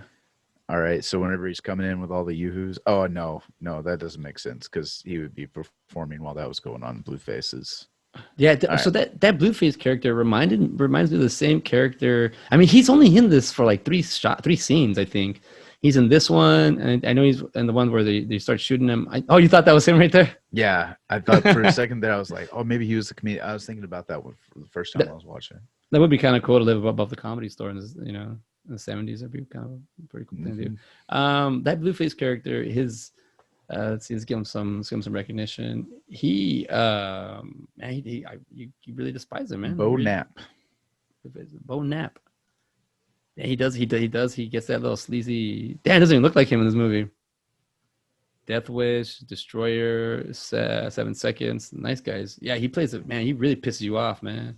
Like he pisses me off really bad. Like he gets under your skin, and the way he like, I mean, you get the blue. He gets shot in the face with that stupid. And he's telling him, "Don't do it. It's got this ink in there. It blows." And he gets it.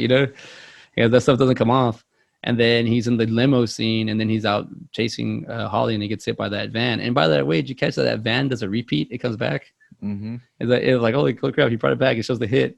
I mean, he gets hit. That's a lot of this stuff happens by like coincidence. Like first of all, they don't get shot by any of the bullets by Tomboy or John Boy, and then they don't. He gets hit. Like yeah, so it's kind of a weird. Like he does get hit by the van, and then that is kind of coincidence when John Boy gets Amelia and he shoots her. Like he's like really like he was like this whole shootout and she's right here, and that part pisses you off when you're just. I mean, pisses me off when it's just like Amelia, just stay put. Like at least like if they. I don't know. It's weird. But She's I mean, who size. could she? I mean, you got to Yeah, it's put yourself true, in her shoes. I man. mean, who could you trust? You can't. But then she's also when she's like, "Hi, can I get a ride?" Like she's. I feel like she was Yeah, always trying to use that's her pretty face or use her looks together. But this old lady, the part, what's her name? Like he has so much money because he's just a con artist. Like he just takes people's money, like to, and then he teaches his daughter that, which is, not a good thing, but not a bad thing. She's aware about the world, and so in case somebody tries to con her, but then she could con people. But I think, yeah, this movie it's got a good little build up. It does have the now after watching this. Have you ever seen Kiss Kiss Bang Bang? You do get kind of the same I've feel not of seen it. that one. Dude, it's a good one. I enjoy that one.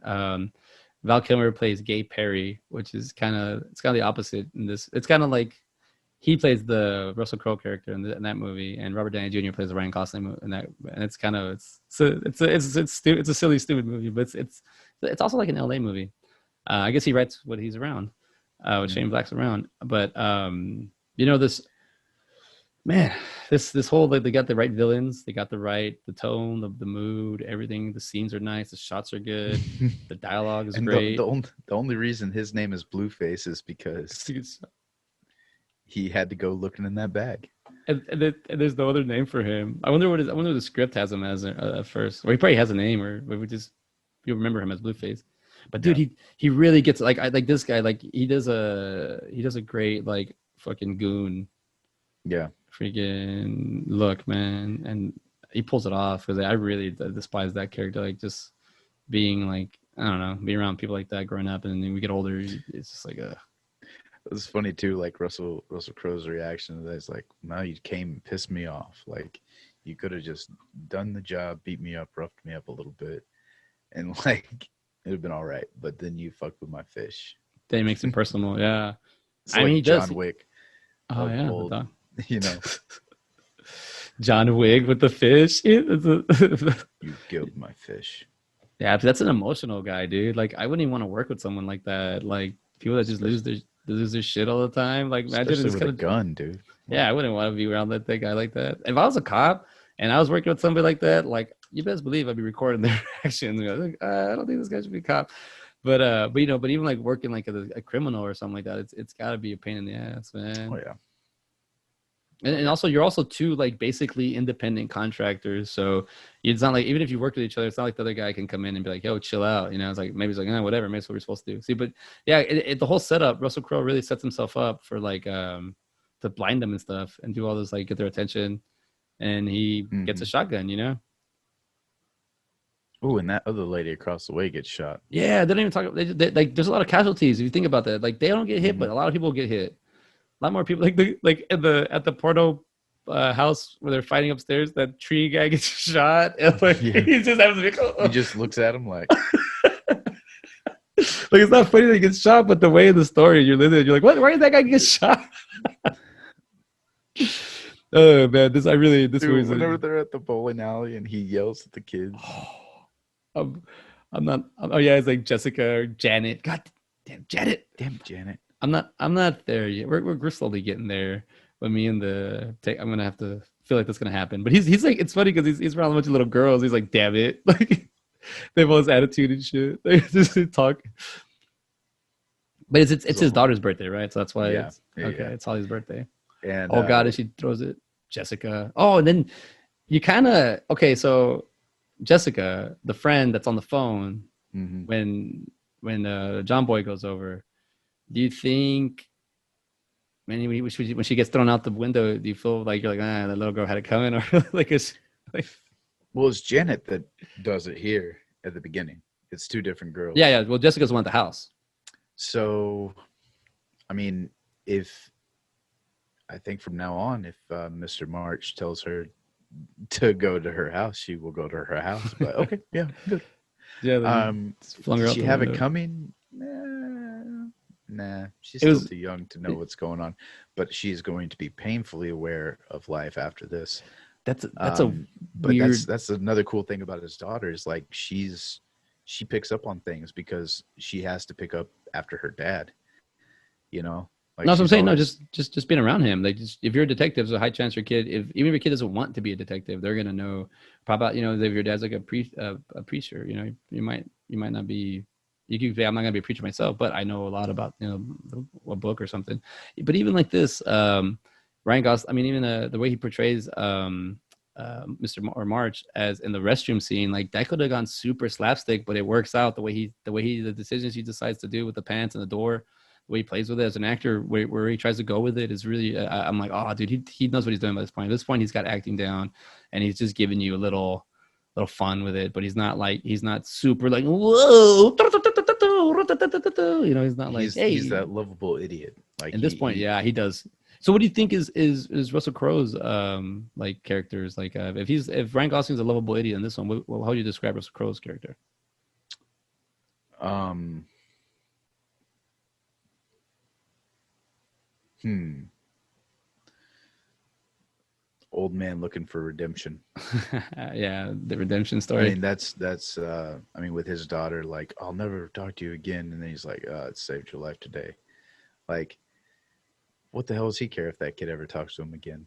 That's I mean, if you're in that line of work, but I think that's like I said, that's where the redemption comes in. Is he's like, okay, I finally found, you know, it may not be a wife or anything, but I found somebody that I at least like enjoy talking to. She's not just a stupid kid. Yeah. So no, he respects her in that Yeah, sense, and I think he wanted to kill because it's like that guy's trying to kill me. I'm gonna kill you. And yeah. in this story, this is an eye. That's an eye It's for an eye. almost a liability keeping him alive at this Yeah, point. exactly. And And then whenever they come off that elevator and they see all these people die and they just look, dude, that's totally realistic. Like you told you, if you saw that, you wouldn't be like, oh, we got to go in like every other action oh, movie. It's like, all right, now we're getting prepared. No, dude, they turn tail and get the fuck on. Dude, that's a And great scene. Russell Crowe doesn't even he's like, oh, she's in there. I'm like, oh, dude, you're already at the car, man. Like you had plenty of time to think about, oh, she's in Well, danger. it's eating him up. You know, he's trying to, and his character is growing. Like, oh, maybe I should do this. And he did kill Blueface already, so he was already having that little bit of like maybe that guilt. I don't know, but yeah, that scene, man, that's exactly like if I watched it twice because I don't know, I kind of missed it. I forgot what I did. I was looking away or something. But then you see Ryan Gosling's face in the elevator, and you know, you see March's face like he's freaking out, and Mr. Healy's like Jackson Healy's like he's like starting to feel it's real. I guess those guys are just producers, huh? They're not even like the John Boy goes and kills movie producers, like actors. So they get thrown like they're not even because they look like mom people, but they're not. The guy's holding his throat, so they're just a bunch of perverts there, and he just kills them. Yeah. He throws that guy out the window. It's like, oh, it's like no one would kill. Like it's the 70s. And it's like no one will do that. No one will kill that. There's things about this movie that brings you back to like you're in the 70s and stuff like that. Yeah. Also that he lets his daughter into a taxi by herself. That's how I saw that. I was like, it's like a Uber. Also, the way that his daughter drives, he's like, am I a bad person? Yes. He's like, oh, shut up and drive. It's like she's like 14 driving around. I mean, I started driving at a young age, and I would like for my son to know how to drive. How old are you when you learn? Not when you start driving. How long when you learn when you try to drive? Like 10, 11. Yeah, dude. I was like, I know for sure by the time I was 12, because I was already taller. But I started off with my dad's like it's not a John Deere, but it's some kind of, you know, we had our house had the lot next to it, so we would just drive around this part with this lot we have, not massive, just a little lot, and I would drive that thing around like an Indy 500, but it would just go, you know, tortoise and hare. I would do that thing, and then we go out to a ranch and go shooting. So they teach me how to drive the truck there, so that, you know, just drive the truck. So then I started learning. But it's funny that her dad's drunk all the time, so she has to drive. It's safer for her to drive than him. Yeah. But you could No, feel. I picked up on that, man. That feeling, and even at the end when he's crying, and what's Keith David's his name? There's Blueface, and what's his name? Older guy. Okay, Keith David is older guy. You see, what do you call it? That threw me off. Older guy and Blueface. That's what they're. Sorry, I don't know if they're now. Are they part of this? old Sorry, Blueface. I've totally lost that thought. And now I'm also looking at this. Now this is a good scene. The Amelia's protesting group Mm-hmm. scene. That's a good scene. What are they doing? Nothing. Nothing. And what are they protesting? Air. Yeah. It's 2021, and I don't know. In 2020, we still have protesters. So it's We're always gonna have protesters, man. that's what we do, man. It's one of our human natures we fall back on. Just I don't get what I want, but we're dead. We're supposed to be dead. Like the whole idea. I was wondering if the dude with the afro and the mask was Shane Black, like just himself. But I think so. It's him. I feel like he would be in here. It looks like him because he's covering his face just enough, but it kind of looks like him. But he's got that little afro, and Yeah. you know, I think it was, dude. And another funny thing is like the gas mask didn't save you. Oh man. Yeah, which one do you? He looks like him. He's got a mask. He kind of looks like him. let's see here. He would have put it on there if he was. I like the for the birds. I like the he goes. Which one Yeah. do you? Which one do For the birds. Yeah. You're protesting the air, the pollution. The birds can't breathe. No, Help he him. wasn't. He wasn't in it. It looks like him, though, but no, it's not. Yeah. What about? I mean, I'm guessing it looks like. What about the gas mask? They didn't say that. Dang. Oh, he steps out. You're supposed to be dead. He steps on that girl's hand. I thought you were dead. So he says, and I like the way how March kind of still like keeps Haley there. This is her. We'll get answers here. This is her. She's, and then her third boyfriend. So he starts giving you stuff about that. Like we didn't know about that. We didn't know what the boy would be. Yeah, and it's almost like you're figuring out what's going on as they are, which is kind of nice, you know. Yeah, Like it's you're kind of getting hints that here and there, and you're like, okay, well, his house burned up. Okay, well, and then like I said, with the whole twist and turn, it's like, oh, you find her mom. It's like, oh wait, you know, her mom says she's gonna say she's the bad guy, and that's what you always hear. You know what I'm saying? Like it has all those detective tropes to it, Yeah. but it does it in a way where it's still kind of new and fresh. Like you don't, it's like you don't know who to trust, and that's a cool thing about it. That's true. And it was Kim Basinger is the mother, which is that's Yeah. a great performance, you know, and she's the justice of the peace. Hmm. I will say that. What was I going? But he goes, which one you cock and balls? What's excuse my French? What's $20? That's funny. Like they're and then you get the Chet character and Chet. he Yeah. effing Chet Jack Kilmer. Let's get some side by side love to Mr. Jack Kilmer. Was that Val Kilmer's kid? I don't know. Is it? There's no information on him. Jack Kilmer is an actor known for Nice Guys, Palo Alto, and the Stanford Prison Experiment. See full bio. Usually they have a lot more information on them. Has a little If bit it of if it was, it would say it in the trivia. maybe he doesn't want it. Maybe he's the younger Oh, brother. come on, dude. Oh, here's some trivia. Here's some trivia right away in the first part of the trivia. Younger brother and fellow second generation performer Mercedes Kilmer. Their parents are Val Kilmer and Joanne Whaley. Oh, so Chet is Val Kilmer's kid. Wait. Yeah. Okay. Yeah. So he's not a repeat offender, but his dad was in Tombstone, and we did Yeah. that for episode 1, season 2. So we got another Kilmore. I'm happy to see a Kilmore. second. I know Kilmer, right? Yeah. Kilmore. No, you said Kilmore. Kilmore, yeah, Kilmer. So that's kind of Kilmore. Kilmer, the butcher strikes again without even knowing. I think that's cool that his son was in it. So we have another generation. And then that kid scene, who wants to see my, who wants to see my penis? Who wants to see Got a big dick. This is so. This is so. There's always that damn kid. There's always that one damn kid that you let him running around in the neighborhood and he picks up shit. You know, it's like. But he's actually knows a lot. He's an informant now. There's a lot of informants in this movie. Oh my god, that's funny. It's the porno chick. Damn. Mm-hmm. There we go. Well, let's see. I'm trying to see. Dude, this movie is it's a great, hands down. I mean, to honestly, dude, watching these two movies side by side I think is a great thing we did because it's extremely hard left and right. There were no laughs, and God's only God forgives now. Only God forgives me, or God forgives, and in this one was nothing but laughs, and they're both hardcore rated R movies. I guess this one has a hardcoreness.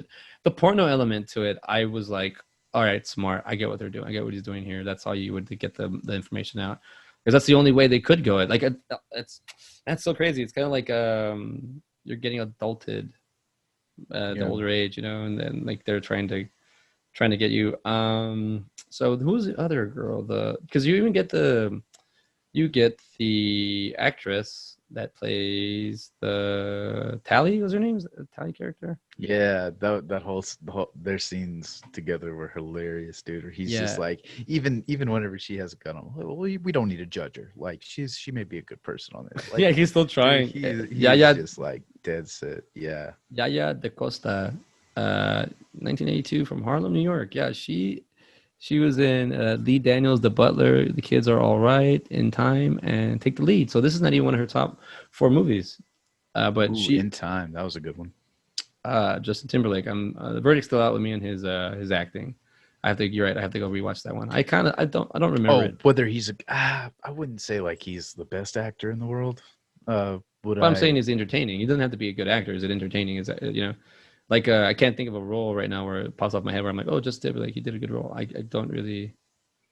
I mean, Social Network wasn't bad.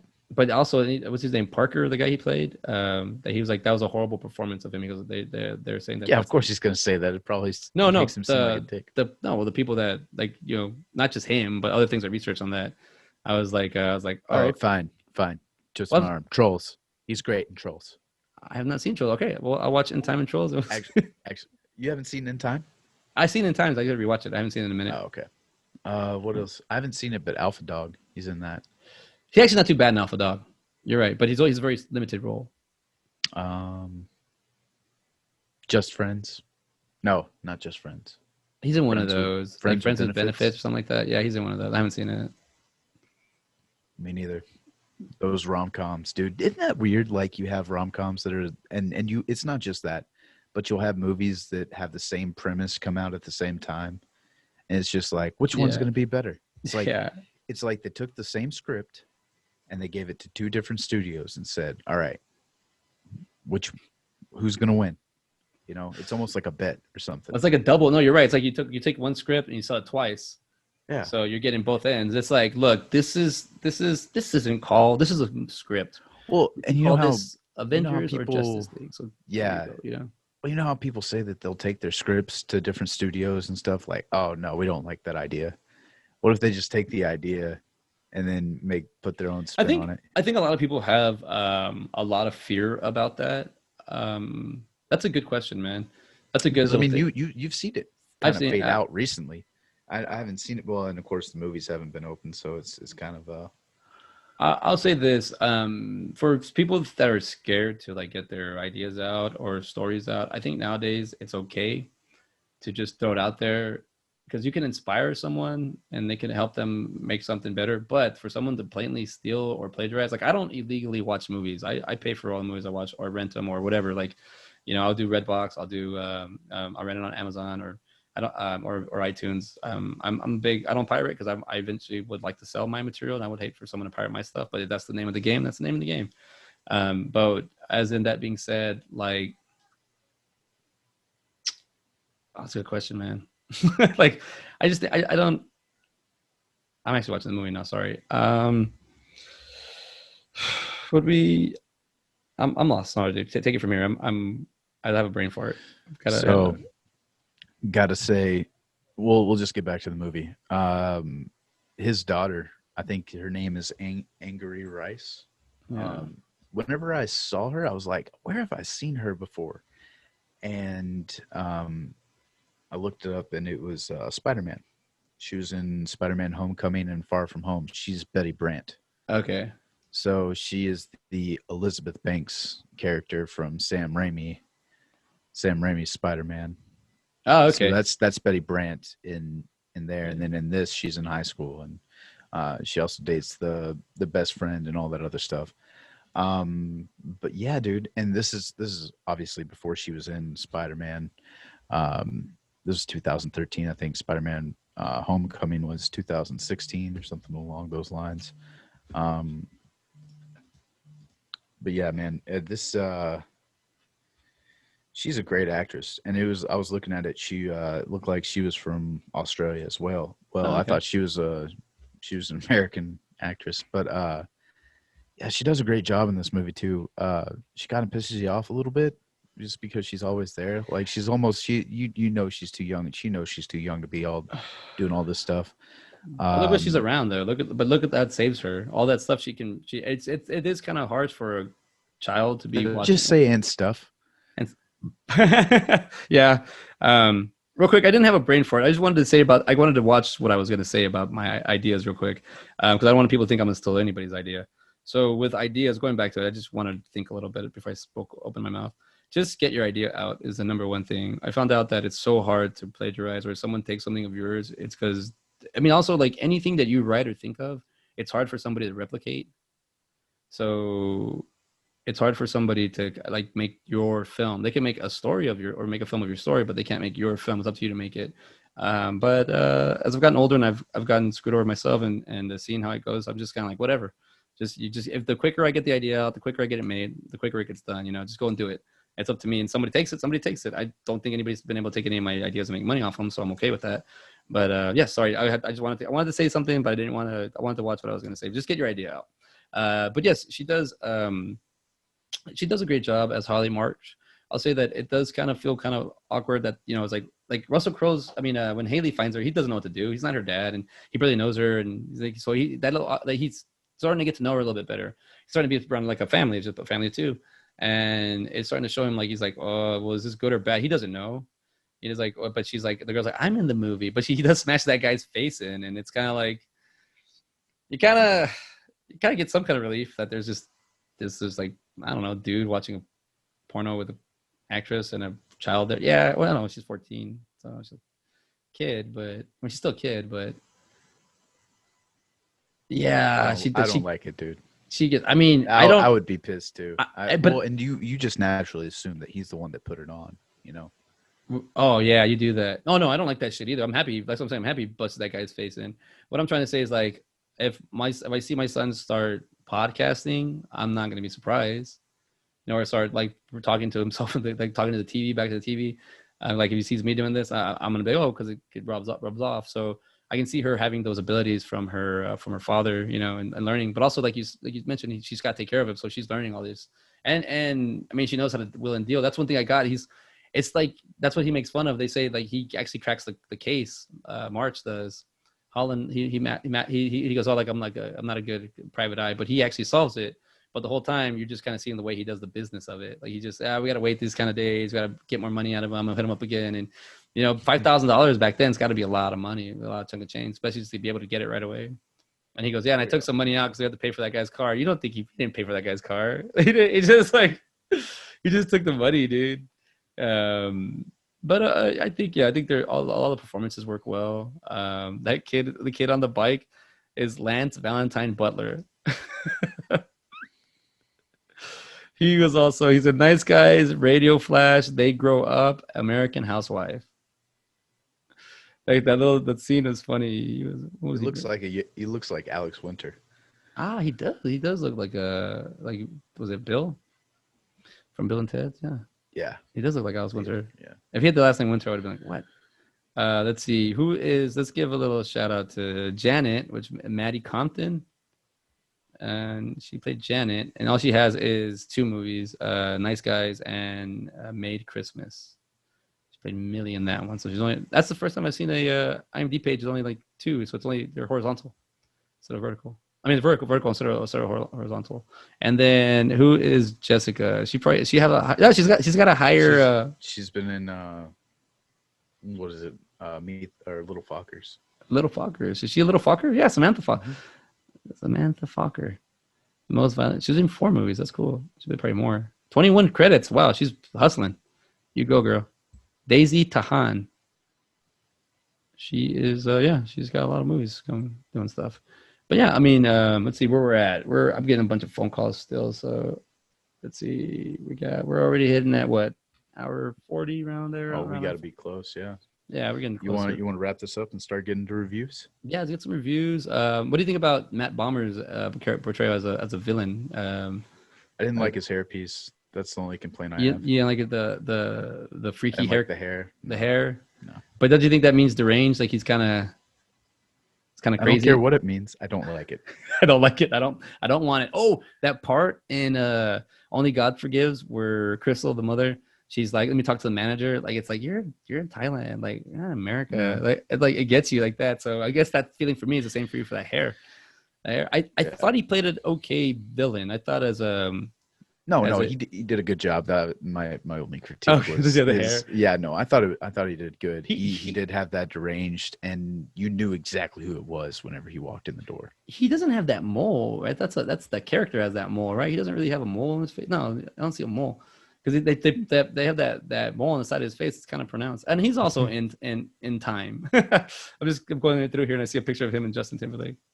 Interesting. Yeah, he's also in time. But yeah, Matt Bomer. Is he a character actor, would you say? Or let's see what he's been in. Oh man, In Time, The Normal Heart, Magic Mike. Him? Yeah, Magic Mike, yeah. XXL, and Magic Mike. He's in both of them. Are we gonna do side by side Magic Mike and Magic Mike XXL? Justice Society World War II. He's been in quite a few things, man. I remember seeing him back. I feel like he's a voice actor too. Possibly.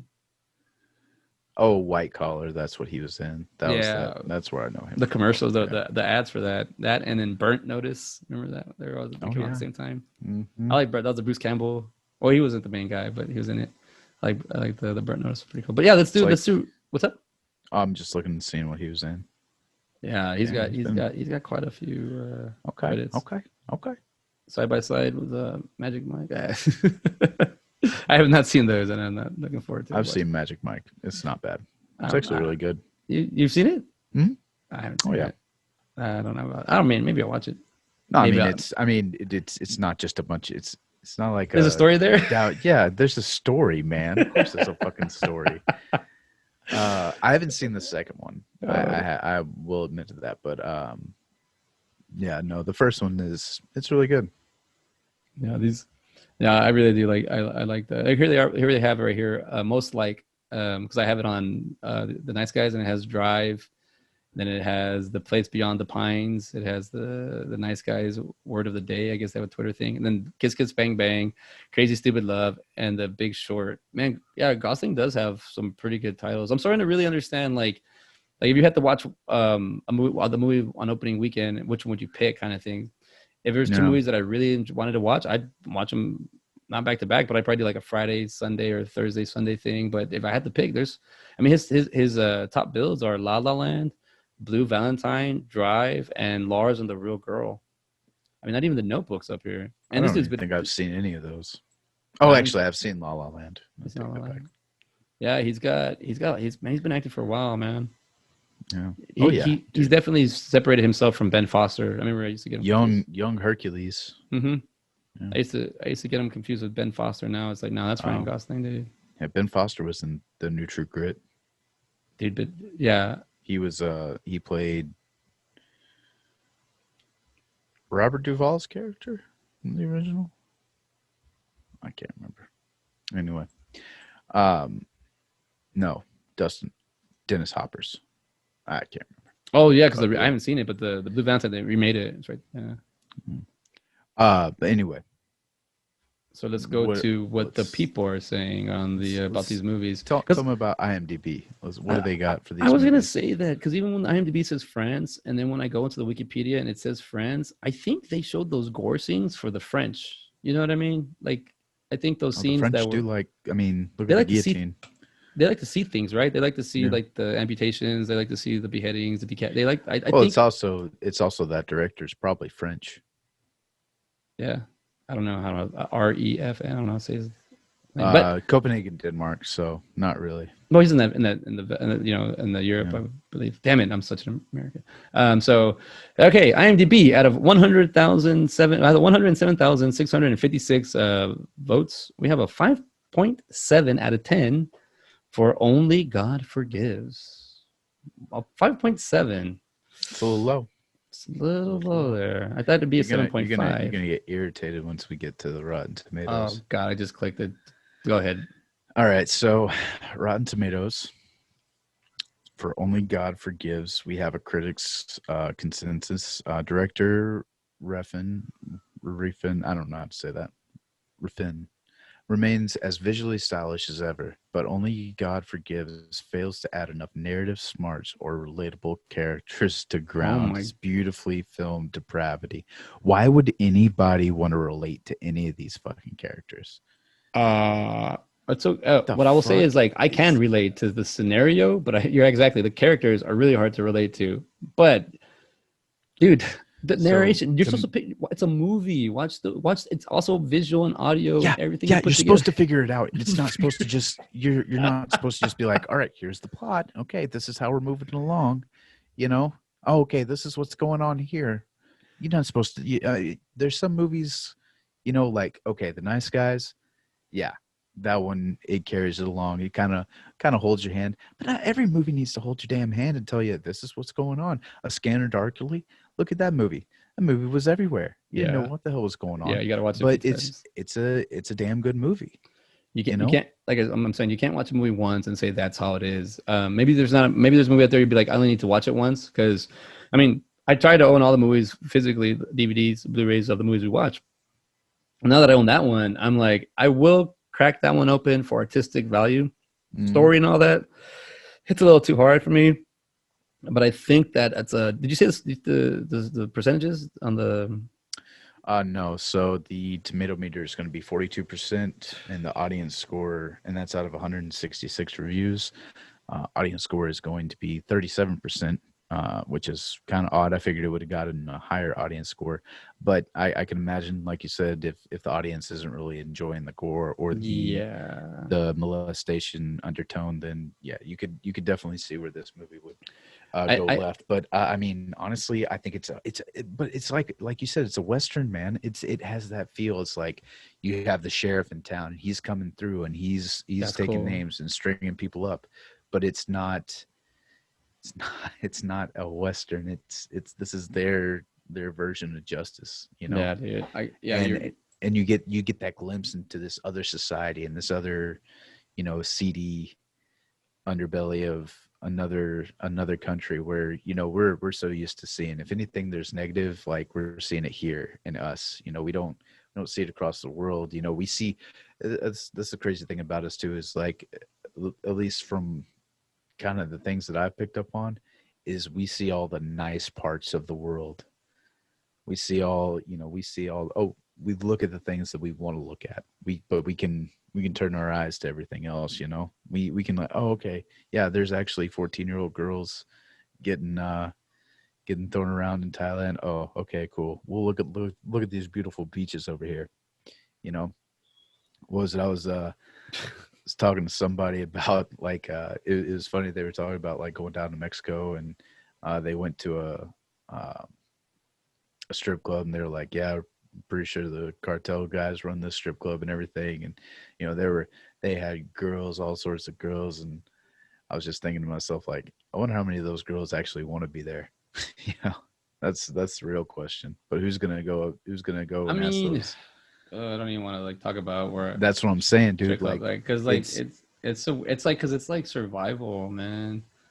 And you're right. Like, I'm not saying they want to be there. I'm saying that it's not they're enjoying it. I'm saying is I think they're just trying to do the best what they can with what they got. And no, yeah, no, I'm dude. just saying, like, with human trafficking and No, as I'm everything. saying, Do like, do you think that? yeah. Oh, I don't know about that. I was thinking about like locals. Like, I had like I might as well be a prostitute because Well, I'm just saying, if you have girls of every nationality, of every, it's like, oh, you like blonde girls? We got that's blonde true, girls. man. You know You're what getting I'm deep on saying? that too. Wow, yeah. And so, as he was telling me this, I'm like, yeah, man, if I don't know, dude.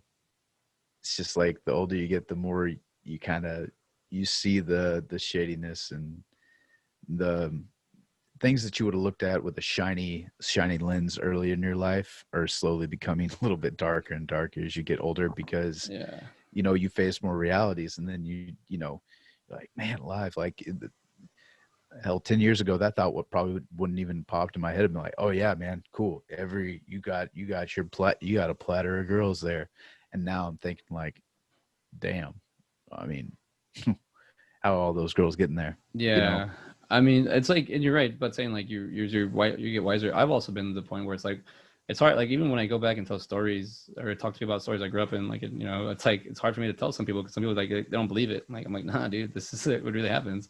And like, to some sense, people just don't want it. You're right. They put a blind eye to it, and just like the protesters sitting outside fighting, for air, like they'd rather get attention for that. So to not see that, where I don't know how Thailand's customs are. I don't know what they do, but it's any country like that where it has like where you can do stuff like that and get away with it. It's kind of, because I mean, it shows there's a guy part to it too, and there's a girl part to it. So it seems like it goes both ways, but definitely the guys are definitely like the main ones doing that shit. I don't know. It's very confusing to see, like, because I know people like try to like, well, I don't know, like protesting about that. Like, I don't know if they are protesting or anything, but it's just I don't know. I know what you're saying. We're having like a open talk about this discussion, and it's going on currently as we're speaking. Like, I don't yeah. know. It's kind of, it's like Well, dude, and like we read about, um or we saw somewhere, like, some guy just got arrested with thousands of body parts, like arms and legs and all this other stuff, like, in this big where, like, thousands of different people's body parts. And, like, they said it was for the black market. And my first thought was like, who's buying this?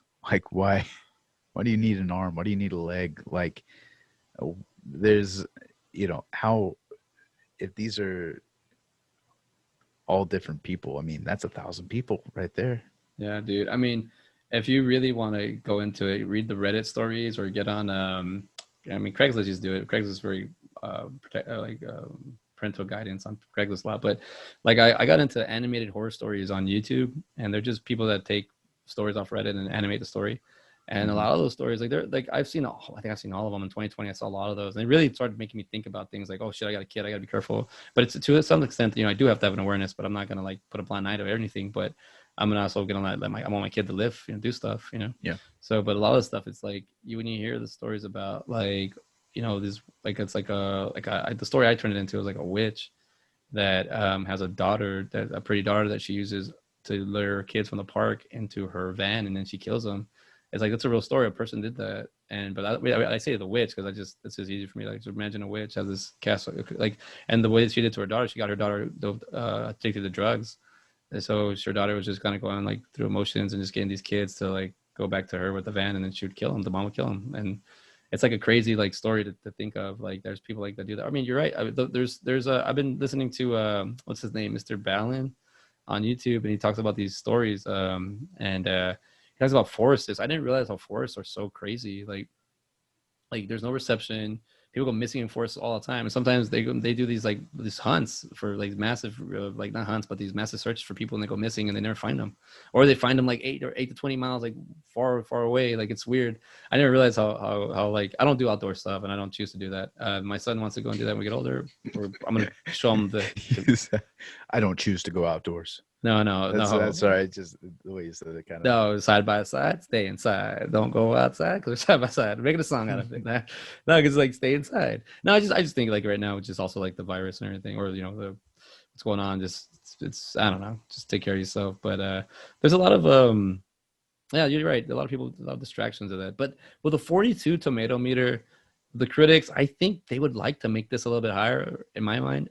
And you're right. I think a 37 for audience score is really low, but I think there are some people there, like maybe myself or maybe you, that we're giving it a certain rate, and then it just kind of started because of all like you have to keep going through this. It's like going on a roller coaster and you want to get off and you're not getting off till it's done, Yeah. and you're going through it. And it's like, so I think that 37 is a true 37, but I think it should be higher. Let's go to the you wait. Let's go to Nice Guys. Yeah, the Nice Yeah. Guys. Let's see what we got on IMDb. We got ourselves here. See, out of 284,641, we have 7.4 likes or stars. So that's a 7.4. That's a 70, almost C plus. That's a good one. And the movie would cost 50 million to make it, and it grossed 62.8. So it did cover its cost. But what did the guys at Rotten Tomato got to say about the way they got it? So over here at Rotten Tomatoes, the nice guys has a 91% tomato meter, certified fresh. 91% from critics. It has a 79% audience score, which I think is, yeah, that's solid. 91% seems a little high. I'm not gonna lie. It seems like some of these critics were bought. Don't get me wrong, this is a great movie. It's a fun movie. It's just under 2 hours, but it feels like it's. I mean, I would say Justice League's Snyder Cut felt about the same length as this movie, No. as far as pacing goes. That's kind of how I feel. And mind you, that movie is 4 hours long, with a good. I feel a good 4 hour movie can feel like 2 hours. What we're gathering for this, for the part you're saying, is that the amount of information you get from the Nice Guys feels like a 4 hour movie because it's a lot to kind of take Yeah. in. Well, and also too, like it just it just keeps going. Like you're like, okay, this is the end. Okay, this can be the end right here. Okay. And but that's the good thing about this movie too, is like at the end after Amelia dies, you're just like, well, now what? Yeah, Like exactly. Like the main and thing they're then protecting. and then you get that little bit afterwards, and then you're like, okay, so this is the actual resolution to the movie. Cool. Like it's yeah, that's what I'm kind of getting at. It's just like you you get to certain points and you're like, okay, this could be an ending. This could be an ending right here. Yeah. Stuff like that. It's with a movie like this, you're not necessarily looking for a way out of it, but you just like, okay, this is the end right here. Right. You know what I'm saying? Like, Dude, Zack Snyder's Justice League did that to me, because then they beat Darkseid or Steppenwolf, and then you get into that dream, and then you get into, it's like, okay, when is it gonna end? Like, I was see, like, and that's whenever the movie seemed long, was whenever you got to that part. yeah, But even then, you were just like so hooked because you want to see what's going on in this vision. yeah, because you just see Dead Spot or the Deathstroke, whatever. Oh fuck, That's I was right. saying Yeah. that he's there, and then you see him like going against Batman, and then instantly going with him. So it's like, okay, all right, cool. What's the scores there? What are we talking about this one? What's that now? What's on the Nice Guys? Did we do scores? Oh, so Nice Guys, like I said, tomato meter is going to be 91%. Audience score is going to be 79%. On the tomato, it's out of 317 reviews, so almost twice as many as the um, as the other movie Only God forgives. comparatively. It only had like 116 reviews. Um, Yeah, and then 166. Yeah, about just a little bit yeah, over. so just a little bit over. And then audience score, like I said, out of 50,000 reviews is going to be 79%. So just under 80 right there. So that's a pretty good score overall for the audience, I think, especially with this movie. It's not a it's not going to be a blockbuster movie that you have on this one. This is a movie that, okay, we got Russell Crowe, we got Ryan Gosling. Let's see what we can have them do together. But it that's like how you sell it, but that's not what this movie is. That's the Yeah. great thing about it. Um, 91 and a 79. I think the audience score should be a little is bit that higher. Woody Harrelson that's robbing the store where Russell Crowe saves everybody? It kind of looks like him. Oh, dude, I don't know. Did I you? don't think it is, but that would be funny. That would be, no, I didn't see the face too well. I don't think I'll anybody say did. a 91 for the tomato meter and a 79 for the audience score. Tomato meter, I'm going with okay. I can see that 91. Yeah, the critics would say that. But 79, I think it should be at least like an 86, 87. Really? Yeah, I think it I should be. mean, this isn't going to be everybody's cup of tea, especially with the whole porn and everything like that. I feel like a Yeah. lot of people are going to be like, "Oh, this is too much," or you know, I could see where people could get easily offended about this movie. So a 79 seems very reasonable You in think that so? aspect. Yeah. Oh yeah. I mean, this I isn't. mean, I think for You tomato know, you're. meter, I bet you if we go to a lot of kids' movies, they're going to get a lot higher ratings from the audience score yeah, because oh, this was a great movie for Timmy, true. I get you. and you know what I'm saying. So I think that the whole This is not a family, family movie. Yeah, no, and even though it's it not, kind of has the and vibe. It kind of has the vibe on it, but then it's rated R. well, and that's what I'm saying is like I could see people saying, oh, there was too much graphic material in this movie that didn't need to be there. Blah, blah, blah. Like I could see people complaining about that or complaining about his daughter sitting there watching a porno with two other people Yeah, because she's in there watching a because porn. You don't see it, but you hear it. you know what I'm saying? Like, and with Only God Forgives, say if that was marketed a little bit better out here, I mean, people would have, like you said, it's cringy, and Nice Guys isn't necessarily as cringy as that, but it No, does this have isn't cringy some, at all, man. Yeah. it does have those moments of just like, damn, that's a kid, and even the very opening, the first scene, Oh, it's another you know, kid. Yeah, the yeah, another kid sees like it's very, very open with sex and kids and everything like that. Boy, that sounded terrible right next to each other. rewind. Yeah, yeah. He's like, But yeah. Oh, I know what you're saying. Like, I know exactly what you're saying because but also the way it's shot, they're not actually ever in the same scene. oh, It's just that I'm sure. illusion of it, and it's such a great illusion that your mind creates like this, like holy crap. Yep. Ready to score? I think because I think this 91 is. I don't. Like I said, me and the tomato meter, I don't really care much. I didn't score. I think it should be a little bit more, but you're right. I think what you're saying because it to me it does have like that family feel to it. Like you can see that, but I couldn't put that on while my son watch it, especially like on mute or anything. For sure, only God forgives. I cannot. That's that one's gonna Wait till hide it. he's wait till he's 16 or Yeah, this is 17 this on is that. gonna be on top of the shelf. That's the movies that I know that are good, but I can't have a child or watch yet. And maybe a teenager, but not a kid. Yeah. This one's going up on there. This one is a little too dark, and as I'm after talking to you, I still have my score for it. I'm not changing my score for this one. My nice guy score might change a little bit, but What do you got? um, What do you got for Only God Forgives? dude, I started off after 15, 20 minutes. I started off with a 9, stayed at a 9. I'm not. I got a 9 on it, man. I It's was like I was gonna say 10. So yeah, yeah. I thought about 10, but I was like, it's a 9 because there you have to kind of. I feel if I were to show this people on the border, they kind of get it a little bit easier, only because it's kind of the same kind of thing. It's kind of you could see there's similarities, but outside of that, like everything you said and showing people, it's a great movie. The way it's shot, it is a little confusing with the dreaming and whatnot. Is that not too That's much? that's good. That's good. It's Yeah, good to be. it works into it. It's if you were to go to a theater and watch this, it would be good to be confused. Yes. I don't like a movie like you said that just. There's some movies, yes, I want you to show me things. Show me whenever I'm going to see a Marvel movie, you show me all those damn Easter eggs. You Yes. show me what I want to Yes. see. Whenever I went to Infinity War, I Keep said, I preaching. want to see Red Skull. If I don't see Red Skull, I'm gonna be pissed. And I was, you know what I'm saying? Like Yeah, dude. that's what I You're absolutely right. This but in this movie, you don't need to hand oh yeah, my mom molested me as a kid. He doesn't need you to say that. you pick up You if I pick mean up on and it. it's open, it's up to you, it's up to the viewer to decide whether you mean you get Exactly. it's up to the viewer because the embracement. Yeah, I mean I got a 9. It's not like because like I said maybe the 11 12 13s for our patent score.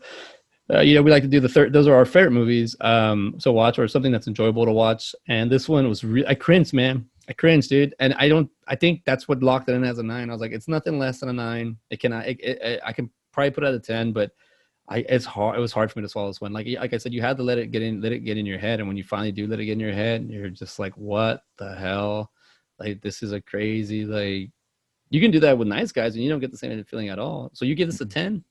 Yeah, I give it a Yeah, 10. we're close. I think that it is a very good movie.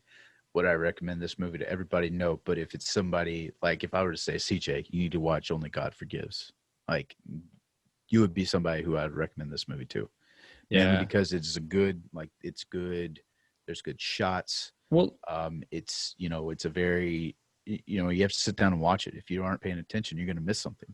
like You like know. we're watching like you said, Q Into the Storm. Like you Hmm. just I wrote it down like that. Like the way you just described that to me, you kind of like the way he's like, you didn't watch it. This is why. It wasn't really like he like super sold it, but it was like he sold it. Okay, but this one, I don't know where to begin with this one. I couldn't recommend this at all. Only tell the filmmakers, only people that really like movies. Oh, you like movies? Want to watch something really crazy? You like watching some crazy shit? Watch this, and Yeah. let it mess with your mind because this is a really good like mind effort there. Or if somebody likes westerns, I would Or recommend this movie. yes, if you like spaghetti Because westerns, if you like that type of movie, then I'm because that's the feel that you have the entire yeah. time where he's being stalked by this. Like, um, but yeah, man. What about Nice Guys? What do you got? 11.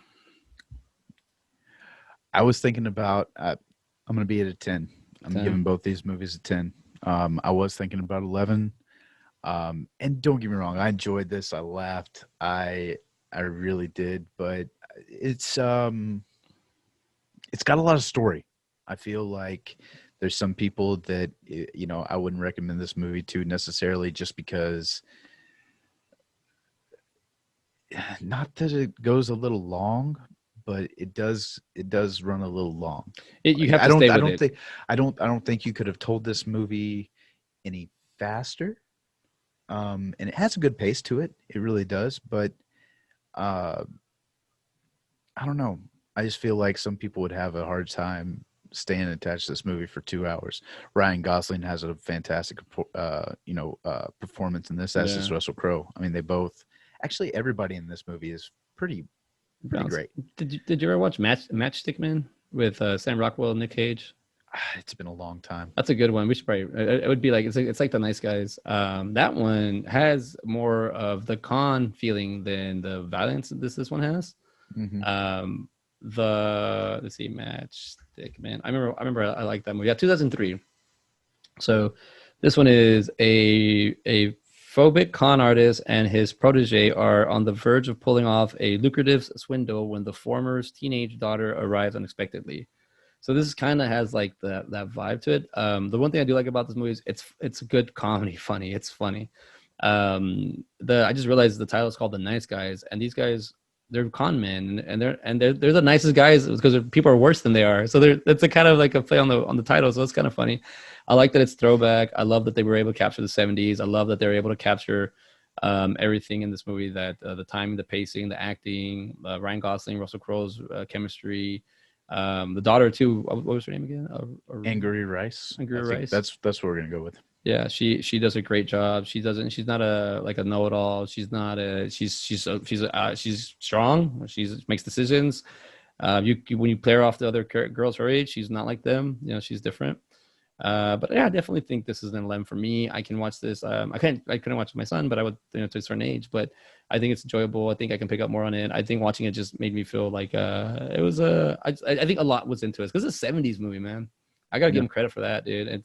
And audience score is 79. I think you're right. I think it loses people. You got because this is one of those you can't just start and you got to finish. You can't just watch a little bit of it. You can watch some scenes of it, but you got to watch the whole thing. It's a good build up. There's a good payout at the end. But yeah, I got a 9 and an 11, and you got the double 10. Double 10. Watching 3 Ryan Gosling movies in a row wasn't too bad either. No.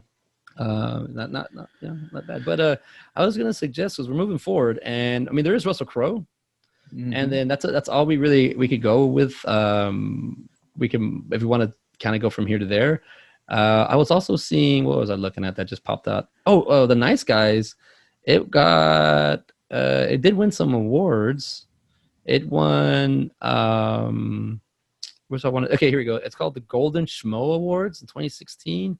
It won Most Underrated Movie of the Year. So I guess some people thought that it was a what did it go up against? But yeah, this movie, I mean, people like it. It won 3 nominations, I believe. So what else was I looking? I was looking right here. That was the only it showed. Let's see. I was looking at Well, this. We have some movies where we go in. I didn't let's just look. see. We could go loop back to, we were talking about good old Mike Judge earlier. Dude, you want to do Mike Judge? We could. That would be a good one. Yeah, We were talking about Extract, and that, I mean, I could. also I Texas didn't. film. I didn't You finish know. watching it. Oh, the Extract. No, I actually look it up. It's actually California. No, I'm just well. Oh, okay. Well, I'm Texas just a filmmaker. tech Yeah. filmmaker. Yeah. All right, Uh, so I got Mike Judd's filmography here. This is, I mean, I would love to do it because, like, let's do it. there's tons of people we can go with, and to stay local, we like to shop local, organic, and anything here we'd like to really go with. But off his 4 top builds, he's got Beavis and Butthead, Do America, King of the Hill, Beavis and Butthead, the show, and then Office Space. Mm. Um, I do love me some Beavis and Butthead. I do love me some Office Space. I do love me some Idiocracy. We did talk about Extract.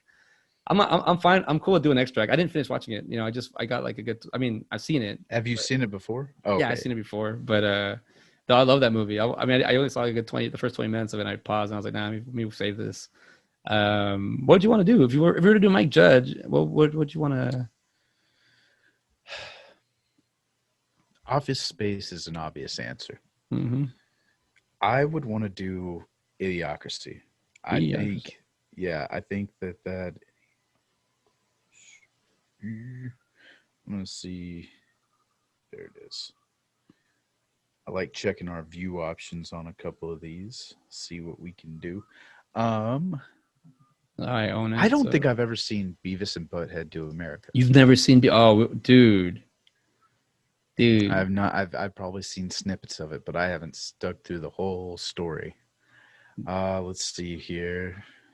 Do you So want to let's do do? that one. Do Let's you do want to that do one. a Beavis and Butthead do America and then a good old Idiocracy? Yeah, kind of. Yeah, yeah. Yeah, I'm I cool. mean, what? Oh, Hey, I wish I that. need. I wish he had a King of the Hill That's movie what I'm saying. because If you had a King of the Hill movie, we could have done both of them. because I'm trying to see here what other things. Oh, apparently there's an untitled Beavis and Butthead movie in the works. Extract. Ah. Beavis and Butthead do America would be a good one to do, and I think Let's do that one. they're kind of they're the same filmmaker, and they are kind of two different worlds, and they do go like this, and they're in their own little. Because it'd be easier to do like Extract, Office Space, and Extract will kind of be very similar, and just but the stories are different, but the environment and Yeah. whatnot. I love Office Space. It was shot in Austin. I could always accurate. It's a super obvious one. But if you haven't seen Beavis and Butthead Do America, I think we should watch that one because it's on animation. It's got a lot of cameos. It's I would like to see. I mean, I kind of already know how they. I'd like to share that one with you. I'd like to talk about that one. That was kind of funny. But also Idiocracy. Now, I don't know why enough people aren't talking about this movie because it's Tell like me 15 to. years later, and it's kind of accurate. Was there? I keep hearing a lot of it's the first comedy movie that goes from a comedy to a documentary. So I'm cool with that. I'm cool with the Idiocracy. You want to do Let's that? do it. Let's do All it. right, put them in the books. So for everybody that was just listening to this episode of Side by Side, we were doing 2013's Only God Forgives and 2016's The Nice Guy, starring Ryan Gosling in both of them. And now we're moving on to our Texas own filmmaker, Mike Judge. We're gonna do Beavis and Butthead Do America. What is that, like 98? Let me see. 96. 96, and then we're doing Idiocracy, which is 2006. Yeah, 2006. So 10 years. 10 10 years difference. Good. Yeah, that's actually good. Yeah, they're wow. You know, I was looking at Office Space and Extract. They're 10 years apart too. Oh, 99, 2009. Yeah, comes out every 10 years. I think we're on to you, Mr. Judge. We're gonna find you. Apparently, he still roams around Austin a lot. He just people, I have friends that are still in the service industry, and they'll tell me like, "Yeah, he was here today." I was like, "Oh, cool." Yeah, let's do that. Let's get this wrapped up. This birthday special. I love talking to you, but Happy birthday! thank you, sir. Gonna go have some cake, have some dessert, get eat some sweets. Really tear it up today. And, I got. I'm still working in the garden, so I'm gonna call that as my exercise. I mean, it's a good exercise. I'm not gonna lie, bending up and doing all that stuff, but that'll be my exercise to compensate for this chocolate cake I'm about to devour. I don't know which one I'm gonna get yet, but I know I'm gonna get a chocolate cake. I got this like berry thing, berry cream or something too. So got a lot of sugar. I'm about to overdose on it today, but. Oh, thank you, man. It's cool hanging out. It was good doing these movies. These movies, I guess I just saw them not too long ago, right before they did the episode. I literally finished Nice Guys and moving straight to the episode, so they're fresh in my head. And I gotta say, the doing movies back to back sometimes works out, sometimes it doesn't. It worked out for me this time. So, thank you for everybody listening. Getting ready to sign off. Got anything else to say, man? That's all, folks. We're good. That's it. Well, we will see y'all next time. Adios. Have a good night. Peace.